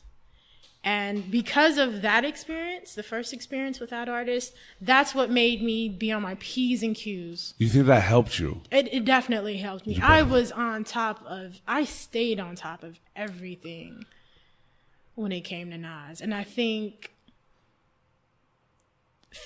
experiencing that, what I thought was failure to me, experiencing that is what made me want to be so much better. For Nas. You have to go through that to know what better even is, right? Yeah. Like, it's one of those things where it's just like, how can you know what the top is without experiencing the bottom, the mid-level, the echelon of a peak? Right. And also using your failure to grow. Yeah. And not to just say, I'm not cut out for this. I failed, so I'm not gonna fail again. So forget it. Yeah. I'm not doing this anymore. But it's what you choose to do with that failure. Right. You can either say, this isn't for me. I'm not, even more fear instills. Say, I'm not doing it. Or I'm really making sure that never happens again. I was definitely with that. My thoughts were always like, okay, that can't ever happen to me again. And the cool thing about that is that a year later, I got validation from that first artist. He and I saw each other. We stopped, talked one-on-one. He was like, yo, when we split up, you never did anything wrong. Wow. He gave me that validation. He was like, how'd that feel for you? It was a relief. That's like vindication, for a year, I thought, like, I'm a horrible manager. What am I doing? Wow. I'm failing at my plan A, and I don't have a plan B, and apparently I do a bad job at it. If I lost an artist, I really thought it was me. Ooh. And just to get that validation, like, no, it wasn't you. You know, other things were going on. It just wasn't right, but it was never you. Like, such a relief. And these are things that just had to happen. I had to feel like a failure to be amazing for Nas. And then because, look at how the universe is working, because I felt so bad about me failing, the other artist comes back and tells me, like, no, it wasn't you. You're good. Like, look at the universe just telling me, absolutely, keep doing you. You're actually doing a good job. Keep working. Absolutely. Keep learning. Keep wanting to work harder. You never know what it is until it becomes what it is. Right. Right. How was that for you, dynamic wise? So after that happens, you go into a scenario where in your mind you felt you lost an artist. Yeah. Right. In your mind, at the end of the day, losing anything, you start thinking about, what do I need to do to never feel that again? Mm-hmm. Right. And that kind of catapulted you into like, okay, whether it was seen from X person or in yourself, you naturally intrinsically take it all in and say, okay, I'm going to do this different, that different, the other different. Then you have an artist like a Nas come in, right? And you're already on that, okay, all of this happened. Now I'm just going to be, yep. Just super on it. Yeah. Right. How was that like for you working with your team and with Nas? Like, were you ever like, was fear still driving you then? Or was it more so of like, or when did it reach the point where it was like, okay, let's take Nas out of it and it's Nasir, right? And I'm working for my client. And no matter how the world views them, I have a responsibility to do my gig. And this is Leslie Rosales putting forth her strengths and building on this, as opposed to how lucky am I? Because at the end of the day, there comes a point where, look, management, and correct me if I'm wrong, is glorified babysitting. Like you literally need to, you don't need to say I will. You literally need to be there and be attentive and also find the strength within yourself to put your foot down, and also the empathy within yourself to be able to listen to it all. And it's one of those scenarios where if you're going to be a manager, believe that you have your life. You better have a damn hold on that, right? But your job, what your income is coming from, is making sure that the life of X person is functioning at an optimum level every single second of the day. Right. And you not only have to balance your life and your happiness, which for some it gets really intermingled, right? Right. A lot of people like get down this path where if they're not looking at themselves as a particle of something bigger, they become immersed in my foundation belongs to how good somebody else is feeling. Mm-hmm. I feel like that's a constant crux of a manager in that, are you getting lost in the sauce of that? Is that 20%, 15%, or is what your position is your life? Or do you have your life and are able to compartmentalize the multitude of your duties, right? What was that like for you? Did you ever like really think about that balance of like, okay, this is my responsibility, this is my job, but this is also who I want to be as a person?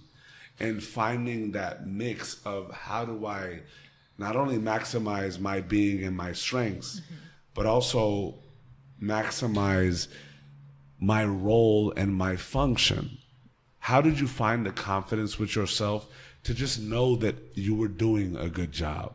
Because going through that moment with the first artist, I was on it with Nas. Always keeping in the back of my head, like, okay, Nas, this is your job. There's still no plan B, so you still got to be on it. Yeah. I did this to myself on purpose. I became so engulfed with work that I didn't even have a personal life. Mm-hmm. I started traveling heavily with him like around 2011, 2012. And I would put my friends and family and myself on a back burner. Wow. Just to make sure I was doing my job, just to make sure that the artist was good. And I did that to myself for years. And I'm not at all going to say that I have regrets about it, because I've loved and learned so much just from the experience. Absolutely. From traveling, from just being in the depths of the music industry and just working with Nas and traveling with him. Have absolutely no regrets about it, but I definitely did that to myself. Like, I was single I didn't have a boyfriend for 10 years. Wow. I was single for 10 years. Wild. And that was because all I wanted to do was work, because I didn't want to fail, because I had no plan B. So I got to do what I got to do to keep getting this check. Naturally, look, if you're going to be in any management capacity, you better be willing to put your life in the back seat. Yeah. Right? Knowing that you're seeing out of the window and you're able to navigate somebody else's life. But as with every choice and as with every decision that we make, it comes at a cost. What was that feeling for you in knowing that you're making a willing sacrifice? I've had moments where, like, I would miss my best friend's birthday, or I would miss a friend's graduation, or I would miss a family event because I was traveling, or I'm in town, but I can't go because I have to be somewhere else with this person. I definitely have, like, my share of those moments. But I had a clear understanding with myself that I had to. Like, I have to do this. It's my job. You owned it. I most definitely owned it. So from, like, when I was traveling heavy with them from about 2011 to 2013, like, that's all I was focused on. Work. Shout out to Rihanna. That's all I did. Anything outside of work, I really wasn't into it. And then in mid 2013, I'm like, I have to do something for me. Like, I have to start getting involved in other things. I think, so travel started to get a little lighter in 2013 because Life is Good came out in 2012. So there was a lot of work between 2011 to 2012. And even towards the album came out mid 2012. So of course there was a lot of work after that with touring. And then in mid 2013, it started to get a little light. So I had a lot of time here in LA. And so. And during this time, you're in New York? I mean, I'm here in LA. Okay. But you're traveling back and forth and just you're all around. So you're not really like, your home base is LA, but you're doing so much travel that you still can't really get your bearings. Right. So home base was LA, but I felt like I didn't have a life in LA. And so that's crazy. In 2013, what was that like? To come home and, like, not know what's going on, and my friends are doing other things now, and like, you have so many things you have to, like, account for and be responsible for, and, like, you're doing your work stuff, and then you got to call your best friend and be like, I'm here, I love you, have fun, but I'm on call, or I have to be here with said artist, because I'm chilling in the green room and I got to be there with them. Like, what was that like for you as a being? Because this is one of the biggest things that I feel like is explored amongst those of our path and our craft, right? Is that when you really start to, like, understand and try and find the groove of happiness, you have to be able to separate work from your worth. Especially in this type of immersive game, get caught up in their self-worth as being solely their work. And then they start to lose their being and aspirations and thoughts of what they want for themselves for the greater good of others. Was that a tough balance for you in being like, I have to dedicate so much of my life to my work that I'm missing these moments with those around me? Or was it more of a matter of fact, this is what I gotta do? Like, what were those kind of thoughts that you had? Luckily, I loved what I did. So there was never a thought of, damn, I don't want to do this anymore. Or, I don't want to go here. I don't want to go there. Got it. However, the thought that I did start to get in 2013 was, all right, I'm working with somebody dope. I have a cool team. I'm traveling. We just got nominated for a Grammy. We didn't win, but it's okay. Yeah. What now? There has to be, what more can I do? Because I feel like I'm doing good within my career. Let me start getting into something else. And so in 2013, or was it 2014? Wait, let me think. 2013, AJ hit me up and said, hey, come to the parlor this last Sunday of the month. I'm doing this little thing called #lunchbag. Oof, AJ Roland, what a dude, though, baby. That's big bro. Yeah. For real. So he sends me a text. In fact, I've seen him host these events like earlier in the year, but I was probably traveling and I couldn't make it out. So I think it was Memorial Day weekend. And that was like within the first year of it. Yeah, that was the first year. I think it was event 5 or 6 in LA. Oh, wow. Yeah. So he invited me to come, and I was in town. So I put it on my schedule to come. I came 30 minutes late, too. Like, the event started at 10 a.m. I got there like at 10, maybe 10:30, 10:45. And I walk in, and I'm like, there's so many people here. Like, I don't even know. I know they make lunches, but like, where can I jump in all of this? Absolutely. So I think I went into one room where they were making sandwiches, and I helped the sandwich station. Yeah, the sandwich station, and I helped out a little bit there, but it was too packed. So I said, okay, well, let me go to the creative area where they're writing these love notes. Yep. So I walk over there, and I kind of look around to see what everyone else is writing. And then I started to write some. And then I went to the bagging station where everything kind of comes together. And so the event went on, and at the end of the event at the parlor, AJ mentioned that they were taking these lunches to Skid Row.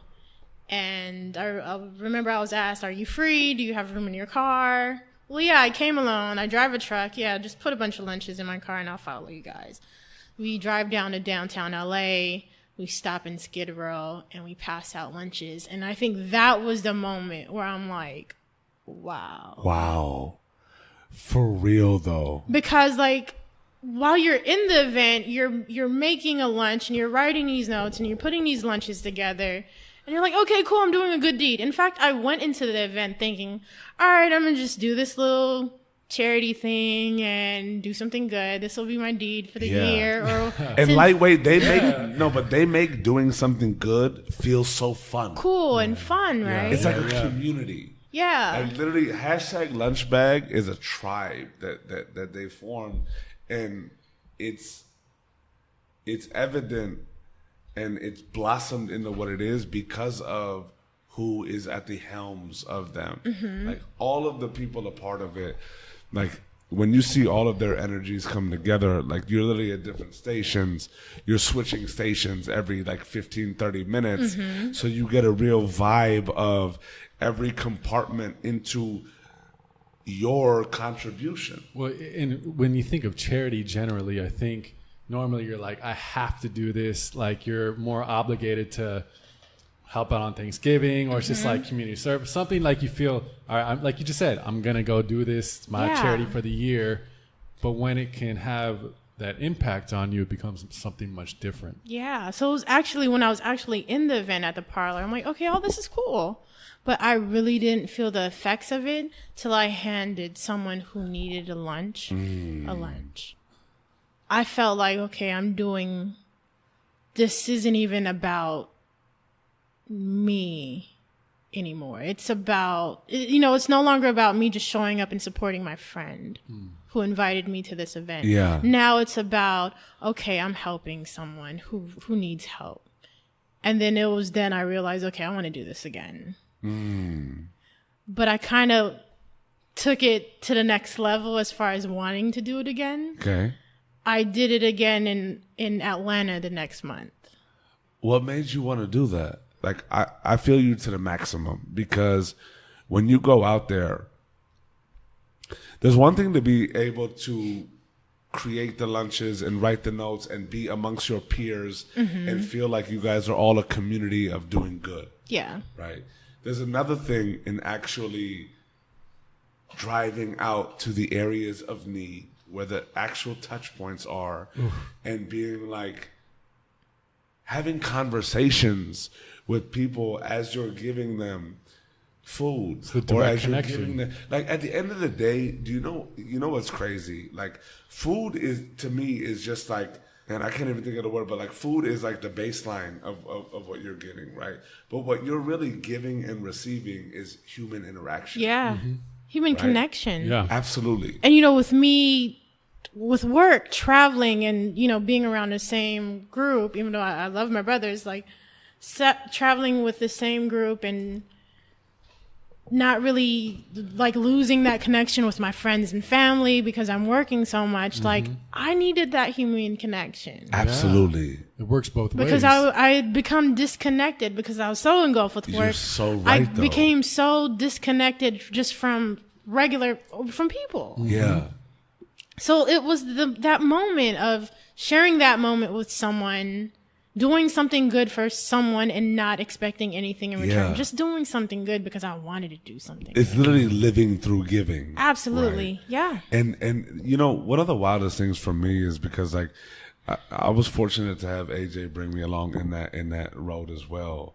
And it's so beautiful to me because what's wild, like as I was going through the #lunchbag phase, like I was literally like dipping and diving into the darkest points of my life. Right? So I'd be getting up, driving the #lunchbag, having an expired registration for 2 years, like maxing out my credit cards, figuring out what I'm trying to do in this music game, but like also knowing that I felt a part of something from my big brothers, right? And then, like you said, like going out into, like, look, you and I are both very curious human beings, right? And I'm a super vocal cat when it comes to this. And there's such a beauty in being able to just speak to those that seemingly have no voice in this community, right? Like, I'm handing you a lunch. You're reciprocating that like appreciation for that lunch, but we're also having a conversation. Yeah. We also get to see what the underbelly, if you will, of the society is, but also how normal and how human people are, right? Like the underserved aren't any different than us. Right. Like when you think about the communities of whether it's homeless people or this and that, you start to really wonder like what the source of these things are. Yeah. Right. And then you come into an understanding of like some of these people have mental health and developmental issues. And it just like, you realize like, wow, if this goes untreated or untouched, society just has you out here. Right? Sometimes people take a break this way, a break that way, and they're on the street. Yeah. Right? That doesn't make them any different. Right. Right? And you start to really get an appreciation for humanity because you start to meet people that like you just connect with. The act of giving, I feel like I can speak for us both, is like when you hand somebody a lunch bag and they truly want it, and then like you just extend that conversation of like, what's your name? Like, how are you here? And you start really getting into that vibe. I feel like a lot of people for hashtag, when they go out, and it's wild looking at it from an anthropological point of view, is sometimes you see people just handing them out. Then you see some of like the cutty cats that like were on the corner for a bit, like change their identities like within themselves and get a couple lunch bags for them. You know what I'm saying? But the essence of it is community. Yeah. Right. Like we're all coming together to serve, right? But one of the gems, like the unspoken gems of that giving is how much the givers are served. Yeah. Right? Like the givers are served a dose of reality into life, right? There's so many people that we pass on a daily basis, whether they're asking for some change, for some bus money, or whether we just see them on the corner. When you come and say, would you like some food? Are you hungry? Right? there's a connection made with somebody that in human realm you look at as an inanimate object. But there's something so profound of being able to connect with somebody and being able to give them something. And it really, like, I feel like it really piques your purpose. Yeah. Right? Like, can you go into just like the emotions that you felt? Because, like, I'll preface it by saying this. You've been one of the catalysts in taking the essence of that movement, #lunchbag, and wanting to serve your community, right? Wanting to say, okay, I know we do this at the parlor and I know we go to Skid Row, but what I want to do is take it to my old community, right? I feel like there's different areas that can be served. Yeah. And as you've grown in that like sphere of living through giving, you chose to take ownership. Shout out to the leader in you, right? To build a group doing what you're doing in another area. Yeah. So let's just touch a different community. Yeah. Right. What was that for you? Like, what was your emotional connection with that? And what was it about that experience that made you want to take it and spread the giving?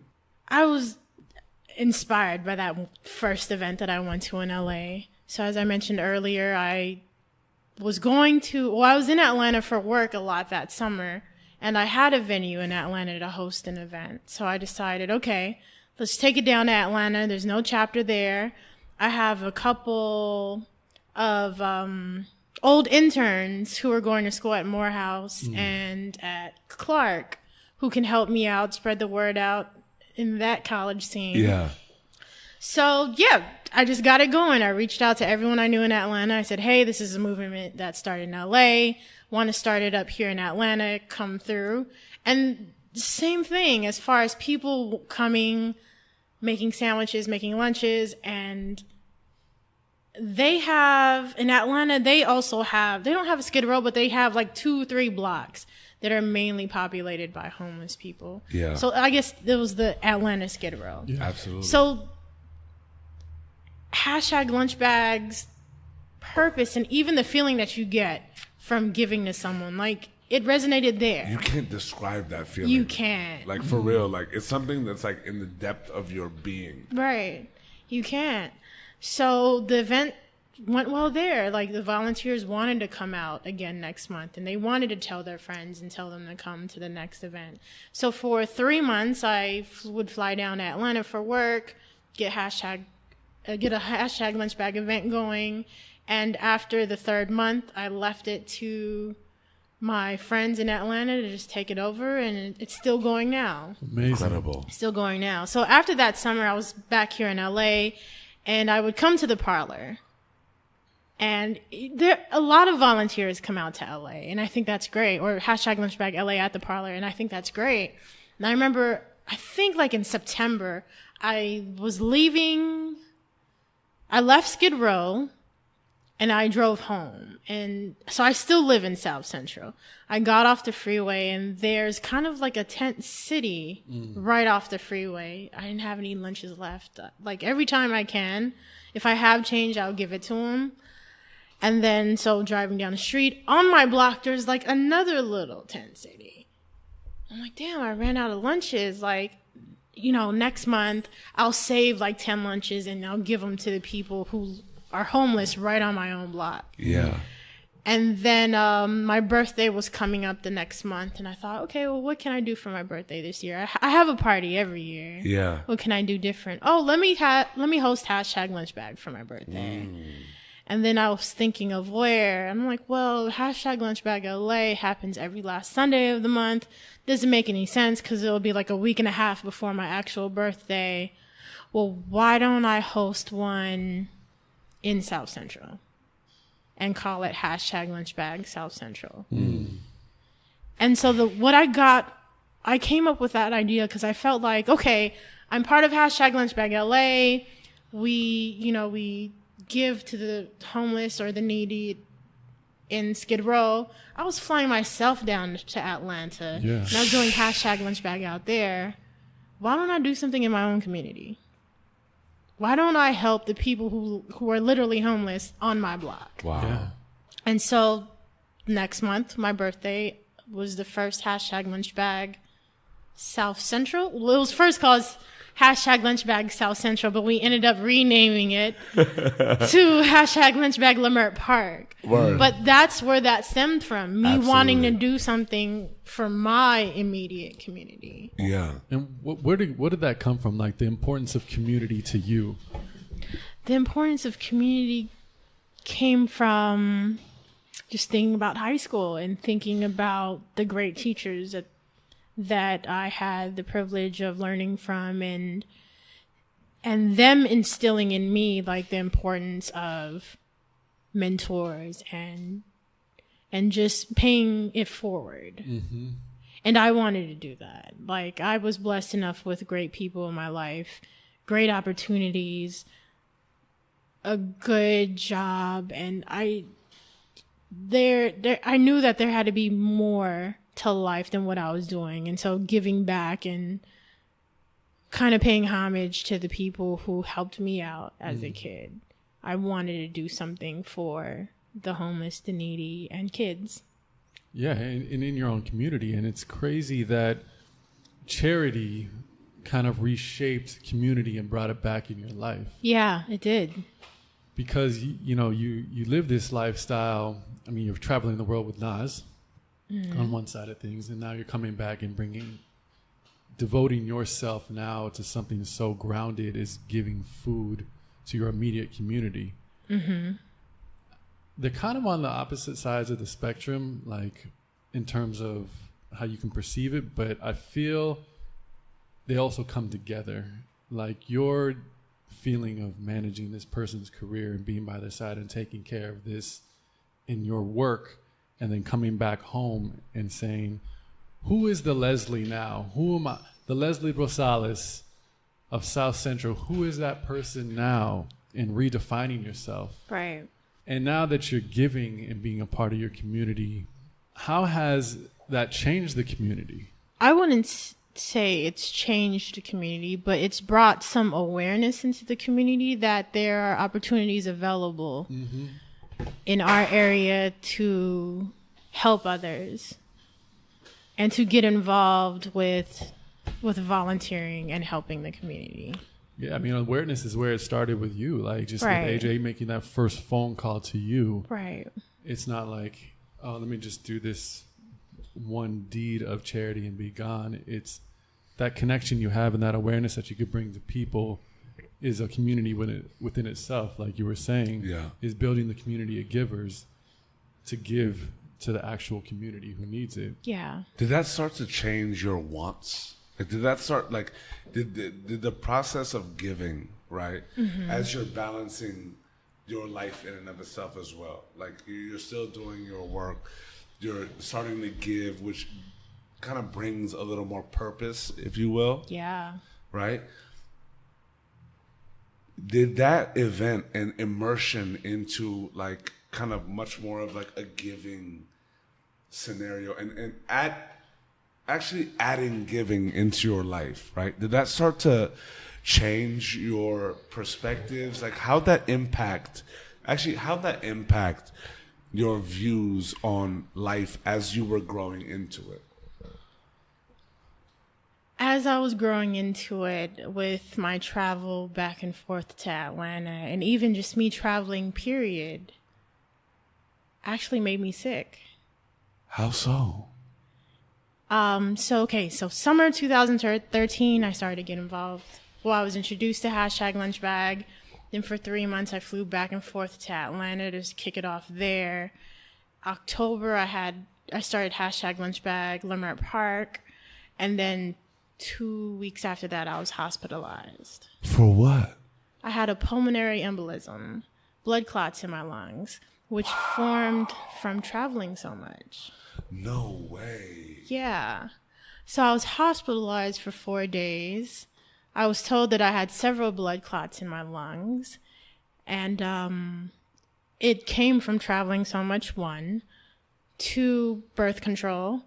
And one of the side effects of birth control is are blood clots in your lungs. So I was hospitalized for 4 days, and I was stuck in an emergency room because the hospital was so packed that they couldn't move me up to a private room. So imagine being in like the ER department for 4 days. The lights are always on, constant movement of different patients. You can't even imagine. Like, wait. I really didn't sleep much. I really didn't sleep much. But I had a lot of time to think. What was going through your head? I can't believe this is happening. Like, and I'm being told, like, yeah, you can't travel for a while. Wow. And I'm like, this is what I do, though. That's what I do. I travel for work. What's my purpose? If I'm grounded in LA, like, what am I here? What am I doing? What am I going to do next? Like, First of all, am I okay? Hopefully I don't need to have surgery. Luckily I didn't. After I was discharged from the hospital, I was on medication for 6 months. I couldn't fly for 3 months. And I was on blood thinners for 6 months.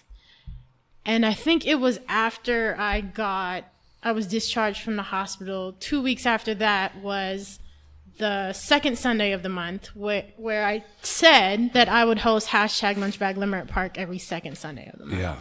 So my crew kind of asked, so, hey, are we doing it this month? And I thought to myself, I just got out the hospital. Yeah, guys, we'll do it. Wow. So we ended up we hosted the event. And that day, I don't know why, it was a Sunday in November, like, there was no one out in the streets to pass out lunches to. So we had, like, I think 200 lunches with no people to give them out to. I don't think I was well enough to drive to Skid Row to easily, like, get the lunches out. And I think we ended up finding a church that takes in food, and at 6 p.m. that day, homeless people come to them to get food. So luckily we found that. And then a friend of mine came to the event, and she gave me a card. And it was basically like a get well card. Glad you're doing fine. Just want you to know that you're loved and you're appreciated, and keep doing what I'm doing. And nothing that I do goes unnoticed. And I think after reading that card, after going through what I went through as far as being in the hospital, struggling with the thought of, should I have this event? Should I not have it at this event because I'm still kind of sick? Yeah. Like, I decided to do it anyway. Mm. And then reading that card, I think that is when I realized, okay, my purpose is to give. Mm. I'm still alive, so I can keep giving. Wow. I think I went through being hospitalized that was like my, hey, let's slow down a little bit. It's time to refocus on you, clearly. Yeah. And this was just the energy of life telling you that. Yeah, the energy of life just telling me that. That's when I realized my purpose. Where I feel like, okay, I'm still alive. Because look, you're naturally giving, like management, you're giving. Yeah. Right? But there's something different about finding that in terms of like giving from a career standpoint to receive, or giving to underserved, and just being able to be like, there's something special here. Mm-hmm. I want to ask you, is this where like the art started coming out, your expression? Yep. I couldn't travel. So take us through that, because here we're going through the layers of Big Les. I love it. I'm really like, it's beautiful that we hit the nail on the head here, because I was throwing a wild guess out, but for real. But with this newfound, I guess, appreciation and feeling of elation and giving, like, how'd the art start coming about? Like I feel like you're revisiting your past juvenile exuberance in creating and giving, and what these things all mean to you when you hit a point like that. Like when life kind of hits you and it's like, whoa, life is real. Yeah. Like we focus so much on career and hitting deadlines and expectations and hitting benchmarks and our 1 year goal, our 5 year goal, our 10-year goal. Yeah. But rarely do we think about health. Right. It always takes a back seat. Rarely do we think about how finite life can be if things are not in order. Yeah. Right? Rarely do we imagine and get to appreciate the bounds of possibility within our life. Like we want to be able to live this full life, but what if it's cut short for health reasons? What if it's cut short for an accident, right? We're over here trying to maximize life, but when you get a reality check like that and you have to kind of take a step back, can you kind of take us through what that moment really meant for you in terms of having to slow down for health reasons? So naturally it's accepted when it comes to the workplace, right? Because you've been building with a team that truly cares about you. And if it's a matter of health, it becomes like, okay, we need to address this. Yeah. Like, this needs to be taken seriously. Yeah. But within that kind of scare comes a rebirth of sorts, a rebirth of identity, a rebirth of aspiration, a rebirth of meaning and understanding, right? So can you take us through like what was going through your mind, and also how that affected you knowing that, whoa, like my lifestyle has attributed to this type of health concern. So with that being said, and with this being something very serious, I may need to start thinking about my choices and my decisions in this life and what is meant for me to do. It's kind of like a reappearance of, okay, Les, like you've been doing this, it's been great, but now should we reevaluate what that purpose really is? Right. Yeah, I was pretty heartbroken when the doctor told me, like, yeah, you can't fly. I'm not sure if you guys know like what a pulmonary embolism is and I how. definitely do not. Can you take us through that? Yeah. So you can get blood. So a pulmonary embolism is a blood clot that first starts in your leg, and it forms when you're still and there's no movement. It usually happens when you're on long flights. So it forms in your leg and it starts to travel up your body, and then the end point is your lung. If it's not dissolved by then, like it ends in your lung. Oh, wow. So the clot is just running up. Yeah, it's running up through your body, and it ends up in your lung. And so it disturbs your breathing as far as it hurts to breathe, or you have shortness of breath. Yeah. I had several of them. Oh my God. So You had these little jump offs winning the race themselves and just being like, all right, we're here. yeah, I had several clots. So it's from traveling, from being on planes. And like usually when I get on a flight, I fall asleep before the plane even takes off. Oh, you're one of those. Yeah. And by the time I wake up, we're already there. So imagine like nonstop flights from New York. That's like 5 hours there and about 6 hours back. Yeah. Absolutely. And that's me. Like I'm not moving. There's blood. The blood isn't really circulating in my legs. And So you're in a seated position. Yeah. A seated position. seated position. Yeah, so your legs don't get that natural flow. Yeah, and there have been other people in the music industry, like Heavy D died from it. Wow. He had had gotten a blood clot in his in his leg from a flight that he took from LA to London. Really? So that's an 11-hour flight. Oh my God. And I think he died. His story was he died suddenly from it. And what's crazy is that summer I had a flight from LA to London, and London to New York, and New York back to LA. Then I was traveling back and forth to Atlanta for #lunchbag. So I had several clots in my lungs. Did that really start to play a role in like your psyche and how you thought about these trips and these travels? Yeah. It's terrifying. These great trips that I'm taking, low-key little bombs were forming in my lungs. Like this could be one that trips. really affects me. Yeah. Jeez. Yeah. So I remember when I was hospitalized, like, they were shocked because it normally doesn't. They told me it normally doesn't happen to someone under 30. Wow. Like, for me to have that many. But they had high hopes. They're like, usually when someone who has as many as you do, like, you should be blue in the face, like, near death. Wow. They treated me so fragilely where I went to Harbor UCLA Medical, which is a county hospital. I've never been hospitalized before, or I've never gone to an ER before. Yeah. So it's actually a county hospital that's a teaching hospital. It was the closest ER to me.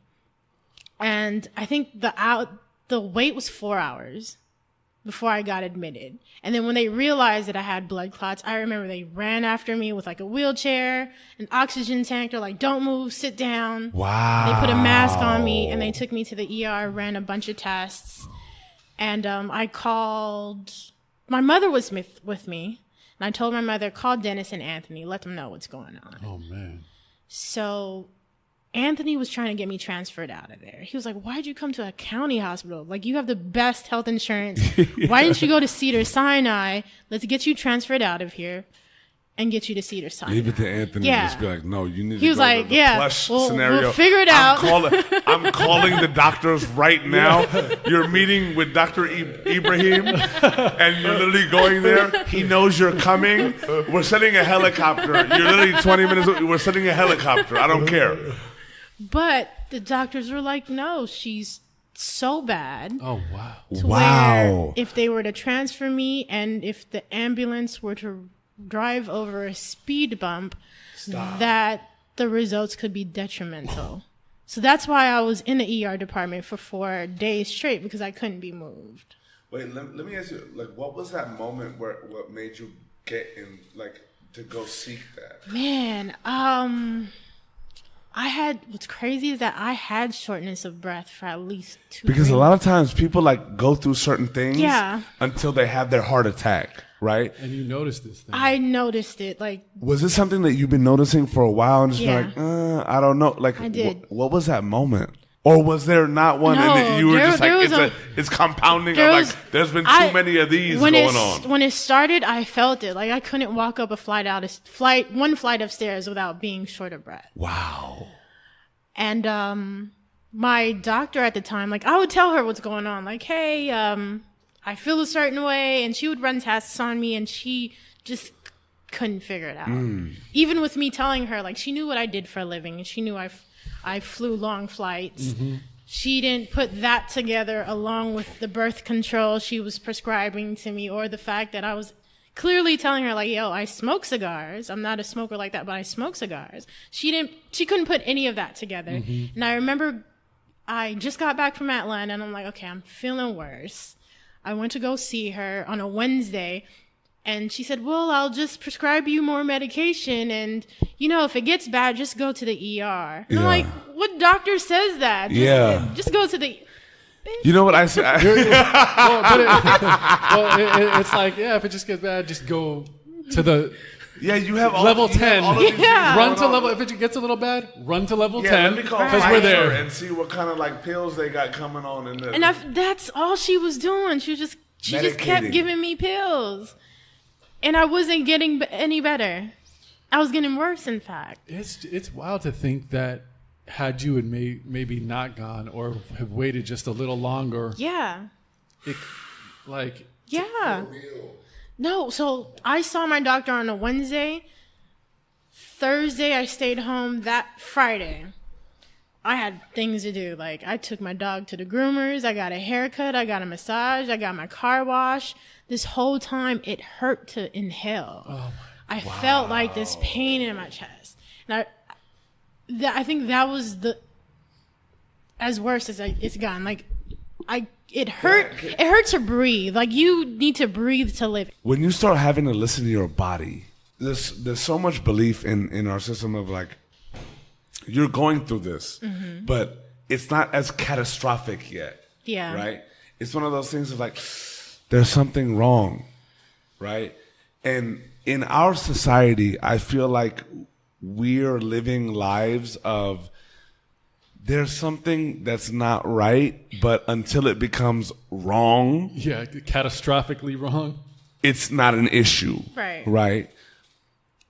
Did you kind of have to get up to that moment of like, okay, something is really, really wrong, and I need to like, whew, thank God I got here? Or was it like, okay, this is just like not right, like I need to go like check my health? I thought I was doing my due diligence by going to the doctor and trying to figure it out. Yeah.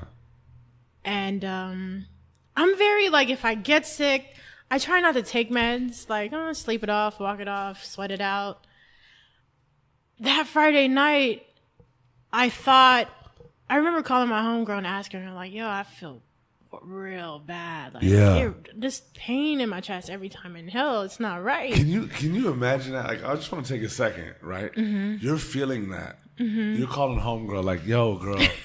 I can't breathe. What you doing? I'm feeling something crazy. Like, my doctor's not helping. Yeah, how was the movie you went to? Oh, you went to Il Pastel, cool. Like, yeah, but girl, I'm feeling this pain right now. Instead of like that even happening and you being in the whip, ready to go to the emergency room. What's going on? I can't breathe. Girl, what are you doing?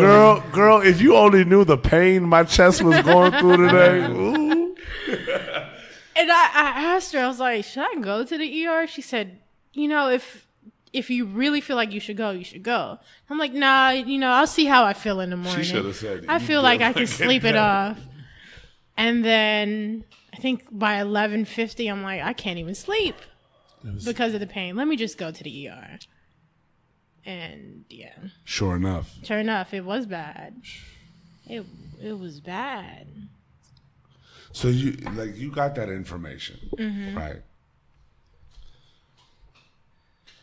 You realize there's a bunch of adjustments you need to make to your lifestyle, which now at this point of no return, like there's no getting around it. Can you take us through what's going through your head in terms of just like looking at it and how you were gonna move forward from this point? Luckily, the guys at work were very understanding as far as, all right, you need to take some time off. Yeah. Definitely take care of you. Stay in LA, do whatever you need to do for you. Just the act of continuing to give and get involved with different charities and finding other ways to give other than #lunchbag. I figured, okay, well, I'm in LA now. What else can I do besides #lunchbag? Now that I have all this time in my hands. Yeah, now you're forced to be in LA. Right. As a form of therapy, I started painting. Oh, nice. Have you ever painted before? No. Okay. I painted once before. I like this wine and sip and paint event. Yeah. But those are great, by the way. Yeah.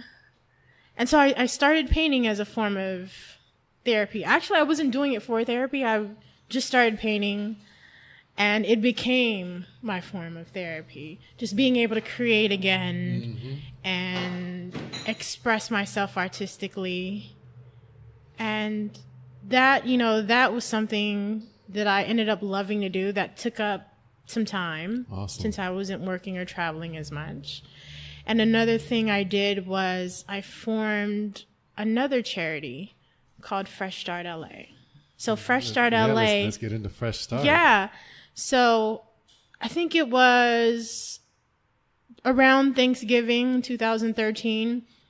My friend Jazzy and Heather and I, we all met up and we were trying to think of an event that we could host. We had a lot of clothes that were donated to us from, Jazzy's friend family friend had donated or had given her a bunch of clothes, and Jazzy didn't know what to do with it. And I had a bunch of clothes from a family friend. He moved out of a house and he didn't want to keep any of his clothes. A lot of the items were new or lightly warm. So Jazzy and I just had a bunch of clothes with nothing to do with it. And so we were trying to figure out, okay, well, what can we do with this stuff? Who do we want to give back to, and how do we want to do this? And then we thought about, well, why don't we give clothes to kids or to students who need them? And we were trying to figure out, like, okay, so when will we host this event? Like, well, okay, let's host it in January. That gives us 2 months of lead time to plan an event. Yeah.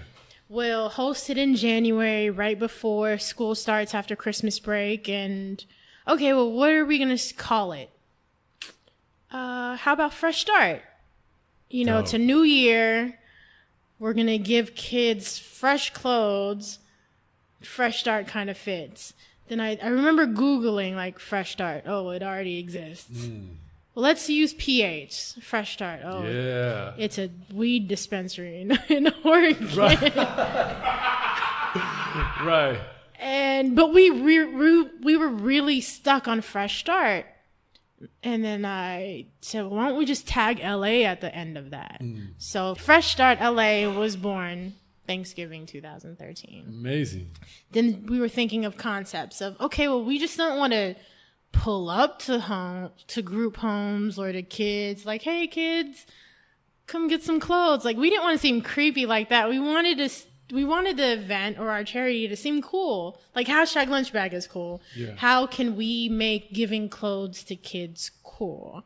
And then we thought of the concept of building out a store, displaying all the clothes as if it's a store, and letting kids come in and have a shopping spree. I love that idea. And that is exactly what Fresh Start is and what we do. So we launched our first event January 2014, and it's been annual since. That's amazing. And it's such a cool way, because going back to, like, your world in charity right now. Yeah. And the need to make it cool, right? It has to have that feel. It has to have that engagement, and it has to value people in the community around it doing it. It's just dope to hear. Setting up a store, like, it also empowers those kids to pick the things they want. So it doesn't feel like, hey, here's some spare clothes, or here's hand-me-downs, or here's, like, second-degree stuff. It's an empowering feeling that also goes back to kind of that element of humanity, of the underserved and underprivileged are not different than any one of us. Right.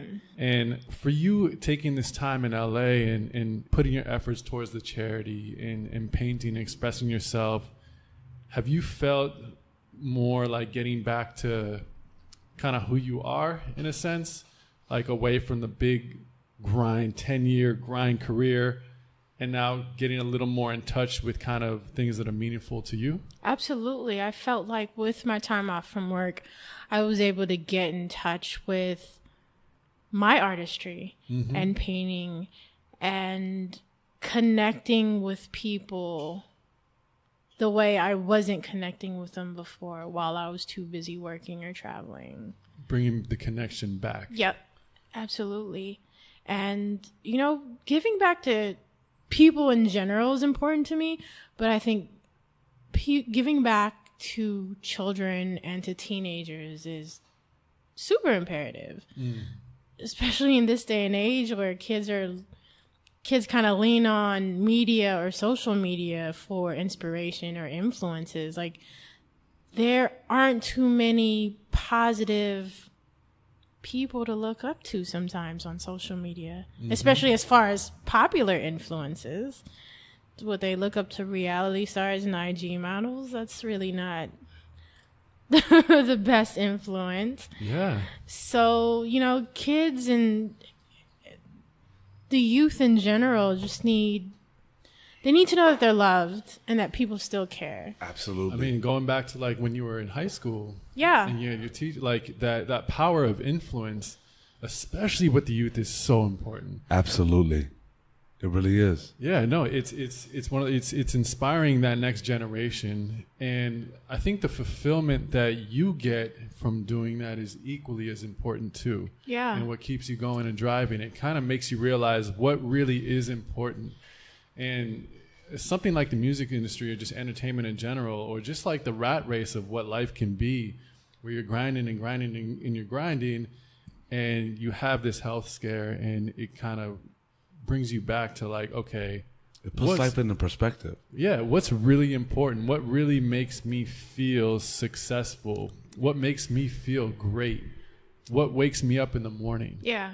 You know, those feelings start to change, and it can be, it's actually like how you physically feel when these things are going on, and what the power of charity can do. Right. It makes you feel inspired the same way you're inspiring others. I want to know this, right? Because now we're getting to a point where you're moving through life, right? As you've stated, you're falling into these things, like your choices, you're falling into these things that you really thrive in, right? Your work is going great. You're experiencing so many things. You're a part of something that's blossoming into greatness. Like, as your team from the Dynasty to Imagine is growing, like everything is hitting on all cylinders. You're finding appreciation in giving back. Then you get hit with a life blow of take your health into consideration, right? You're moving through this kind of wave of life of, yeah, I'm giving all of myself to what I'm doing and what I'm building. And then health comes in and makes you take it. It makes you literally flip your paradigm 180 degrees. And it makes you really look into self, right? And it makes you understand that, whoa, I'm human. Right. I'm alive, and there are things that, like, I feel like that health scare was one of those things of, whoa, I exist. Yeah. Like, now, like, you're coming into this point of everything that I'm doing isn't just for where I want to go. Everything that I'm doing is also affecting me right now, who I am, how I live, what my health is, right?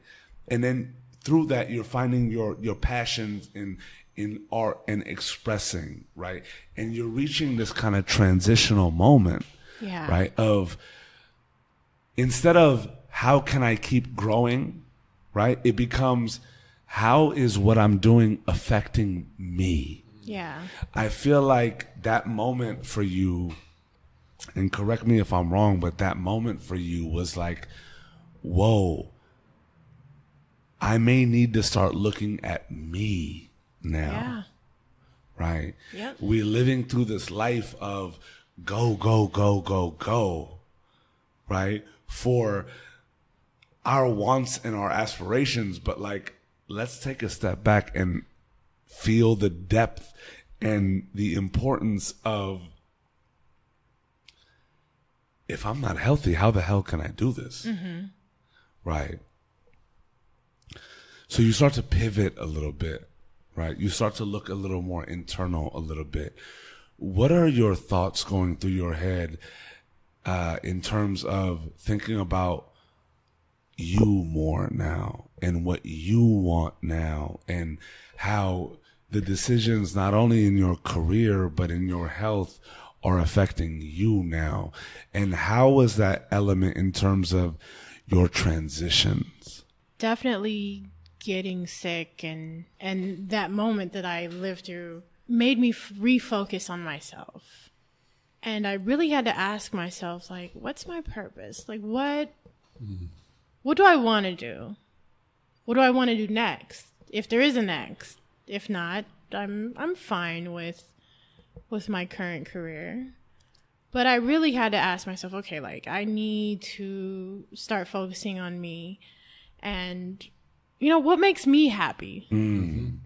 And I had realized that giving and living the best life that I possibly could for myself is what made me happy. Making sure that my friends and family were good, the people who I neglected for such a long time while I was working so hard, making sure that they were good. Giving back to my community, the community that born and raised me. Yeah. Yeah. Making sure that the community was flourishing somehow. And also giving back to you, no? Giving back to myself. Really focusing and touching on self-love was absolutely key. And, you know, I had to tell myself, like, Les, there's more to life than what you're living now. Not that my life was horrible or bad. It was definitely has been a crazy ride. There's more that defines this. Yeah, but there's so much more to it, and you just got to figure that out. And 2014, you know, I spent recovering. I spent that year painting. I spent that year giving back. Just doing things that made my soul happy. Like, not too many. You go.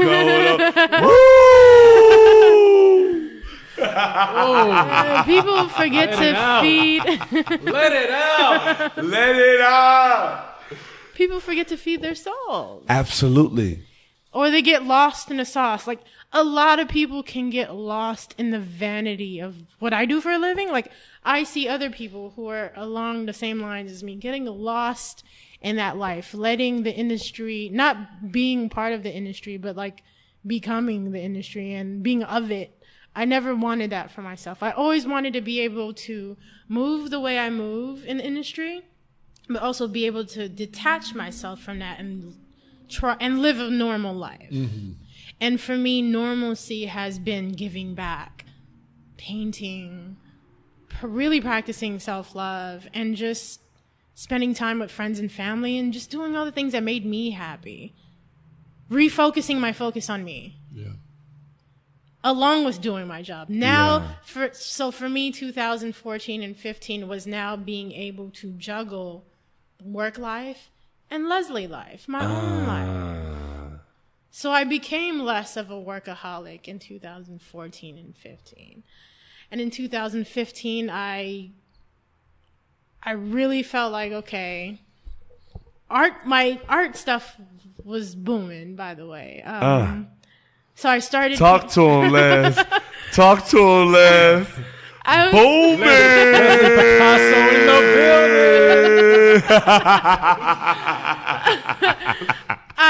I started painting January 2014, and you know, I was painting because I was sick. I couldn't travel, and I would post my art on Instagram, and people would comment like, "Hey, I want to buy that." I would never take them serious.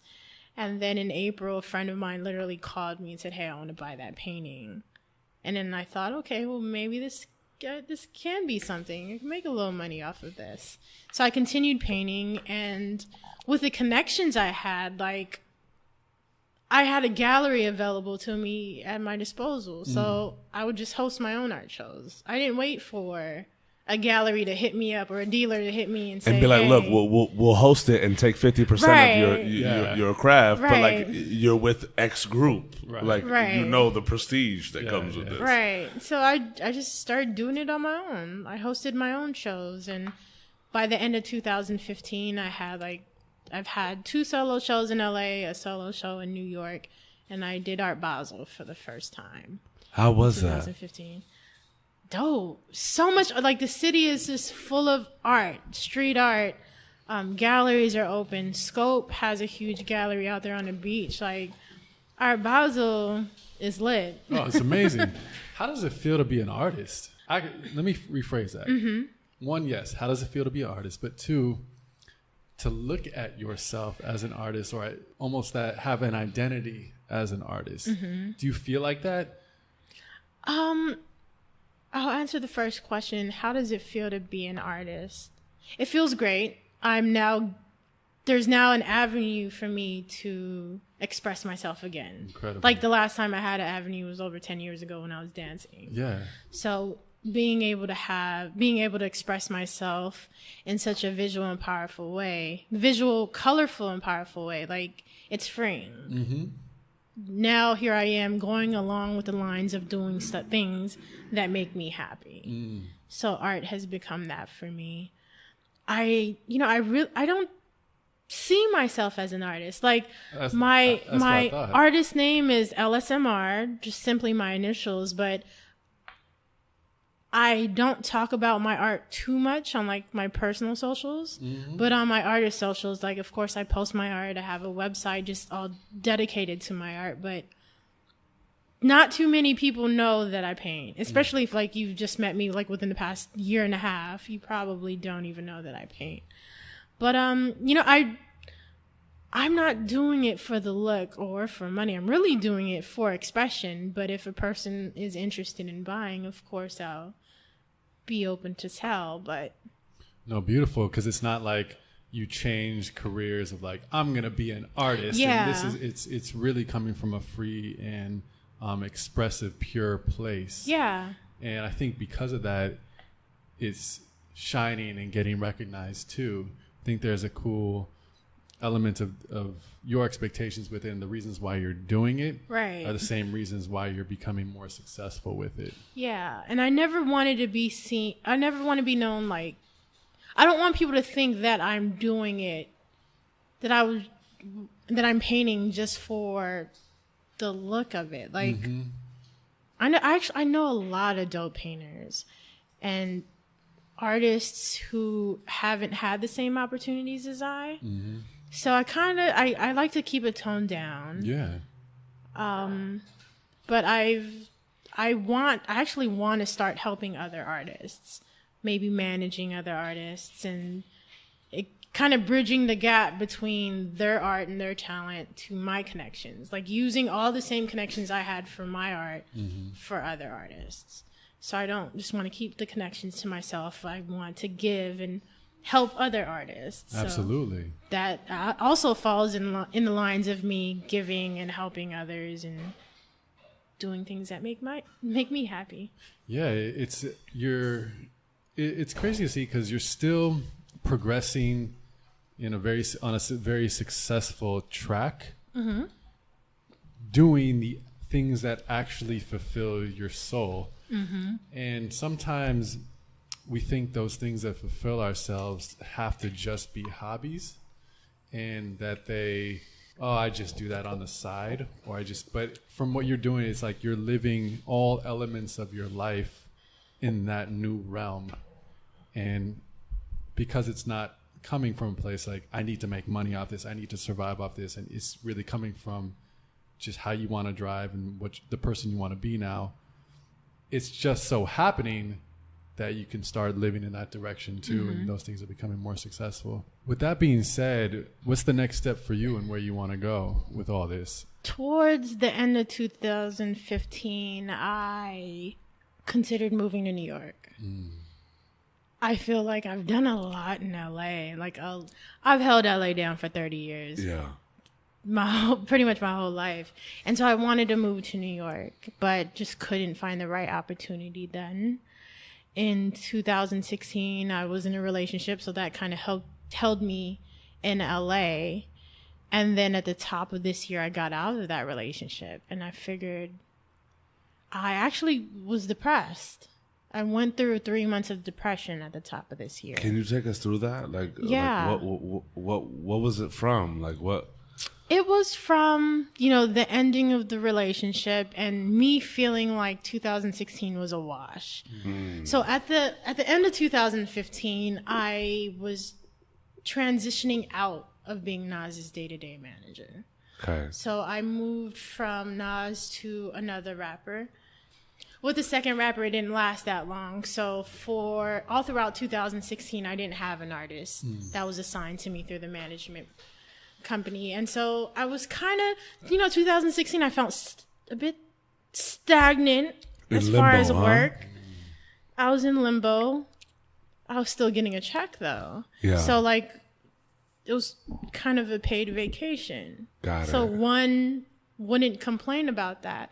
However, me being such a workaholic, I pretty much ran my whole life Come on, with now. you guys. Like, Come I on, now. work, Yeah. I stay Yeah. busy. Yeah. You've been in sports. You've Yeah. been a part of squads. You've been a part of teams. Yeah. So in 2016, I was pretty stagnant. I wasn't doing. It's crazy when the vacation isn't as like blissful as you think. Right. Like I'm getting paid to chill. Right. Cool. Now what? But like that cool is like, what's going on? Something's wrong. Right. Yeah. Like I'm not being productive, and I love to be productive. Yeah. And paid vacation, you think, oh, you were able to stack up a lot. Actually, no, I wasn't able to stack up a lot because I'm not working, so I'm constantly spending my check. Absolutely. Just trying to, cover time. But, in 2016, I was definitely stagnant as far as work. And I wasn't painting as much as I was the first 2 years. I was kind of so invested in this relationship, and then for it to not work out, to not only my relationship not to work out, to feel stagnant in work and non-productive, and to have this halt in my artistry. When all of that kind of came down at the end of 2016, I started off this year depressed. What's next? What am I doing? I'm still stagnant at What's work. my happy? I'm still unfulfilled. I spent the first 3 months of this year depressed, just really down. I still continue to give back. Yeah. I think the moments of #lunchbag were the sparks in my mind. That was the oxygen tank. Yeah, but other than that was it. And I was trying to figure it out. Eventually the depression, the sadness from the relationship will go away. Yeah. But as you guys start thinking about work, what do you want to do? Do you kind of just want to wait around and wait for the next artist, or Do you want something new? do I want something new? And I thought about what I was trying to do before I had entered that relationship, which was look for an opportunity in New York. And so I decided that that's probably something I needed. So when I traveled to New York in March, I kind of met up with a few people. With that in mind. Got Got it. just to let you know, I'm thinking about moving on from Imagine. If anything comes up, think of me. It's beautiful to me to think about that move being directly attached to your personal happiness. Yeah, Right. it was. Which is what allows you to be able to be look, I know I want an opportunity in New York. When I go to New York, it's going to be hey, yes, I'm here, but I'm looking for something different. Yeah. And you can say that with conviction as opposed to feeling like you're letting something down. Right. Mm-hmm. Because a lot of us are loyal to a fault. Right. We don't want to feel like we're giving something up. But when we truly start to internalize our internal happiness, self becomes far more greater than the community. Yeah. Mm-hmm. Right. And then you start to really establish the fact that community can only be as strong as how much strength I have in my view as a participant in this community. Mm-hmm. Right. I don't want to be dead weight anymore. Mm-hmm. Right. Yeah. Nor does my life carry as much value when considering the team and suppressing my own wants and needs anymore to the greater good of the bigger picture. Mm-hmm. Right. Sometimes the bigger picture, although as grandiose as it may be, happiness may not be directly attached to our part in that. Mm-hmm. Right. And seeing the levels of life and the experiences that you'd had to traverse through, and also the health scenarios, and just kind of looking back internally for you to be able to say well, I want to start exploring this now for me. Yeah. Right. I had to. There's something that needs to be selfish about selflessness. Yeah. Mm-hmm. Right.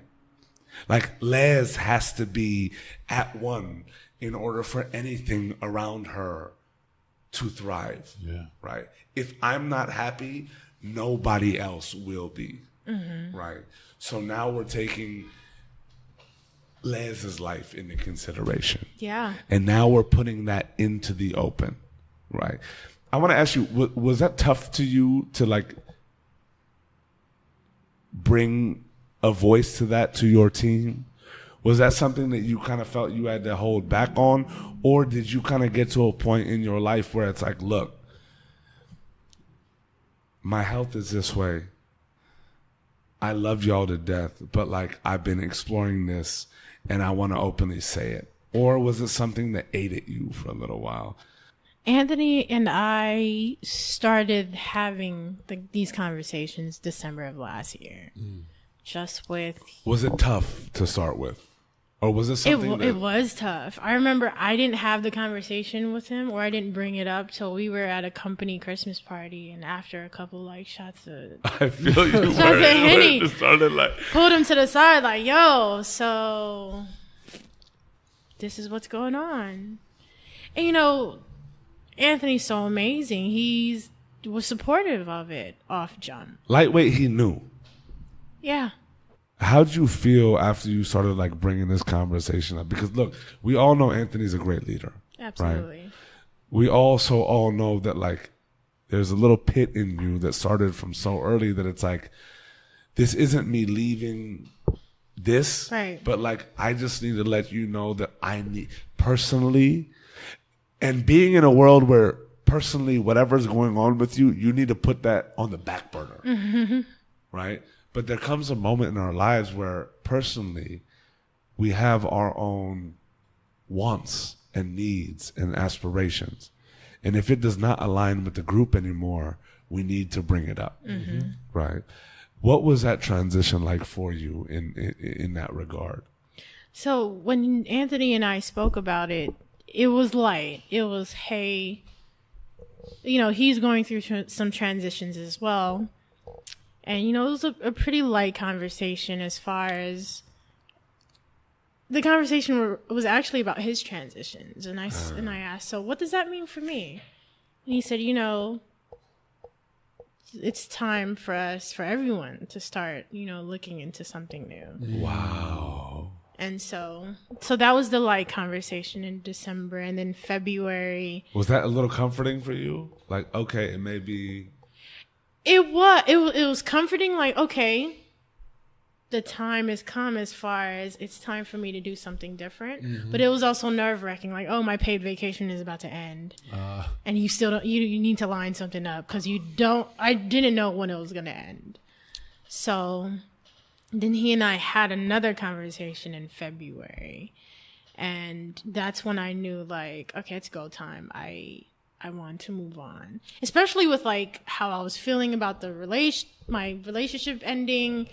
Like me having to figure out my next move was actually what helped me get over the relationship, because now I could no longer focus or sulk over a relationship that wasn't meant to be anyway. It's time for me to refocus back on myself and what I was going to do next.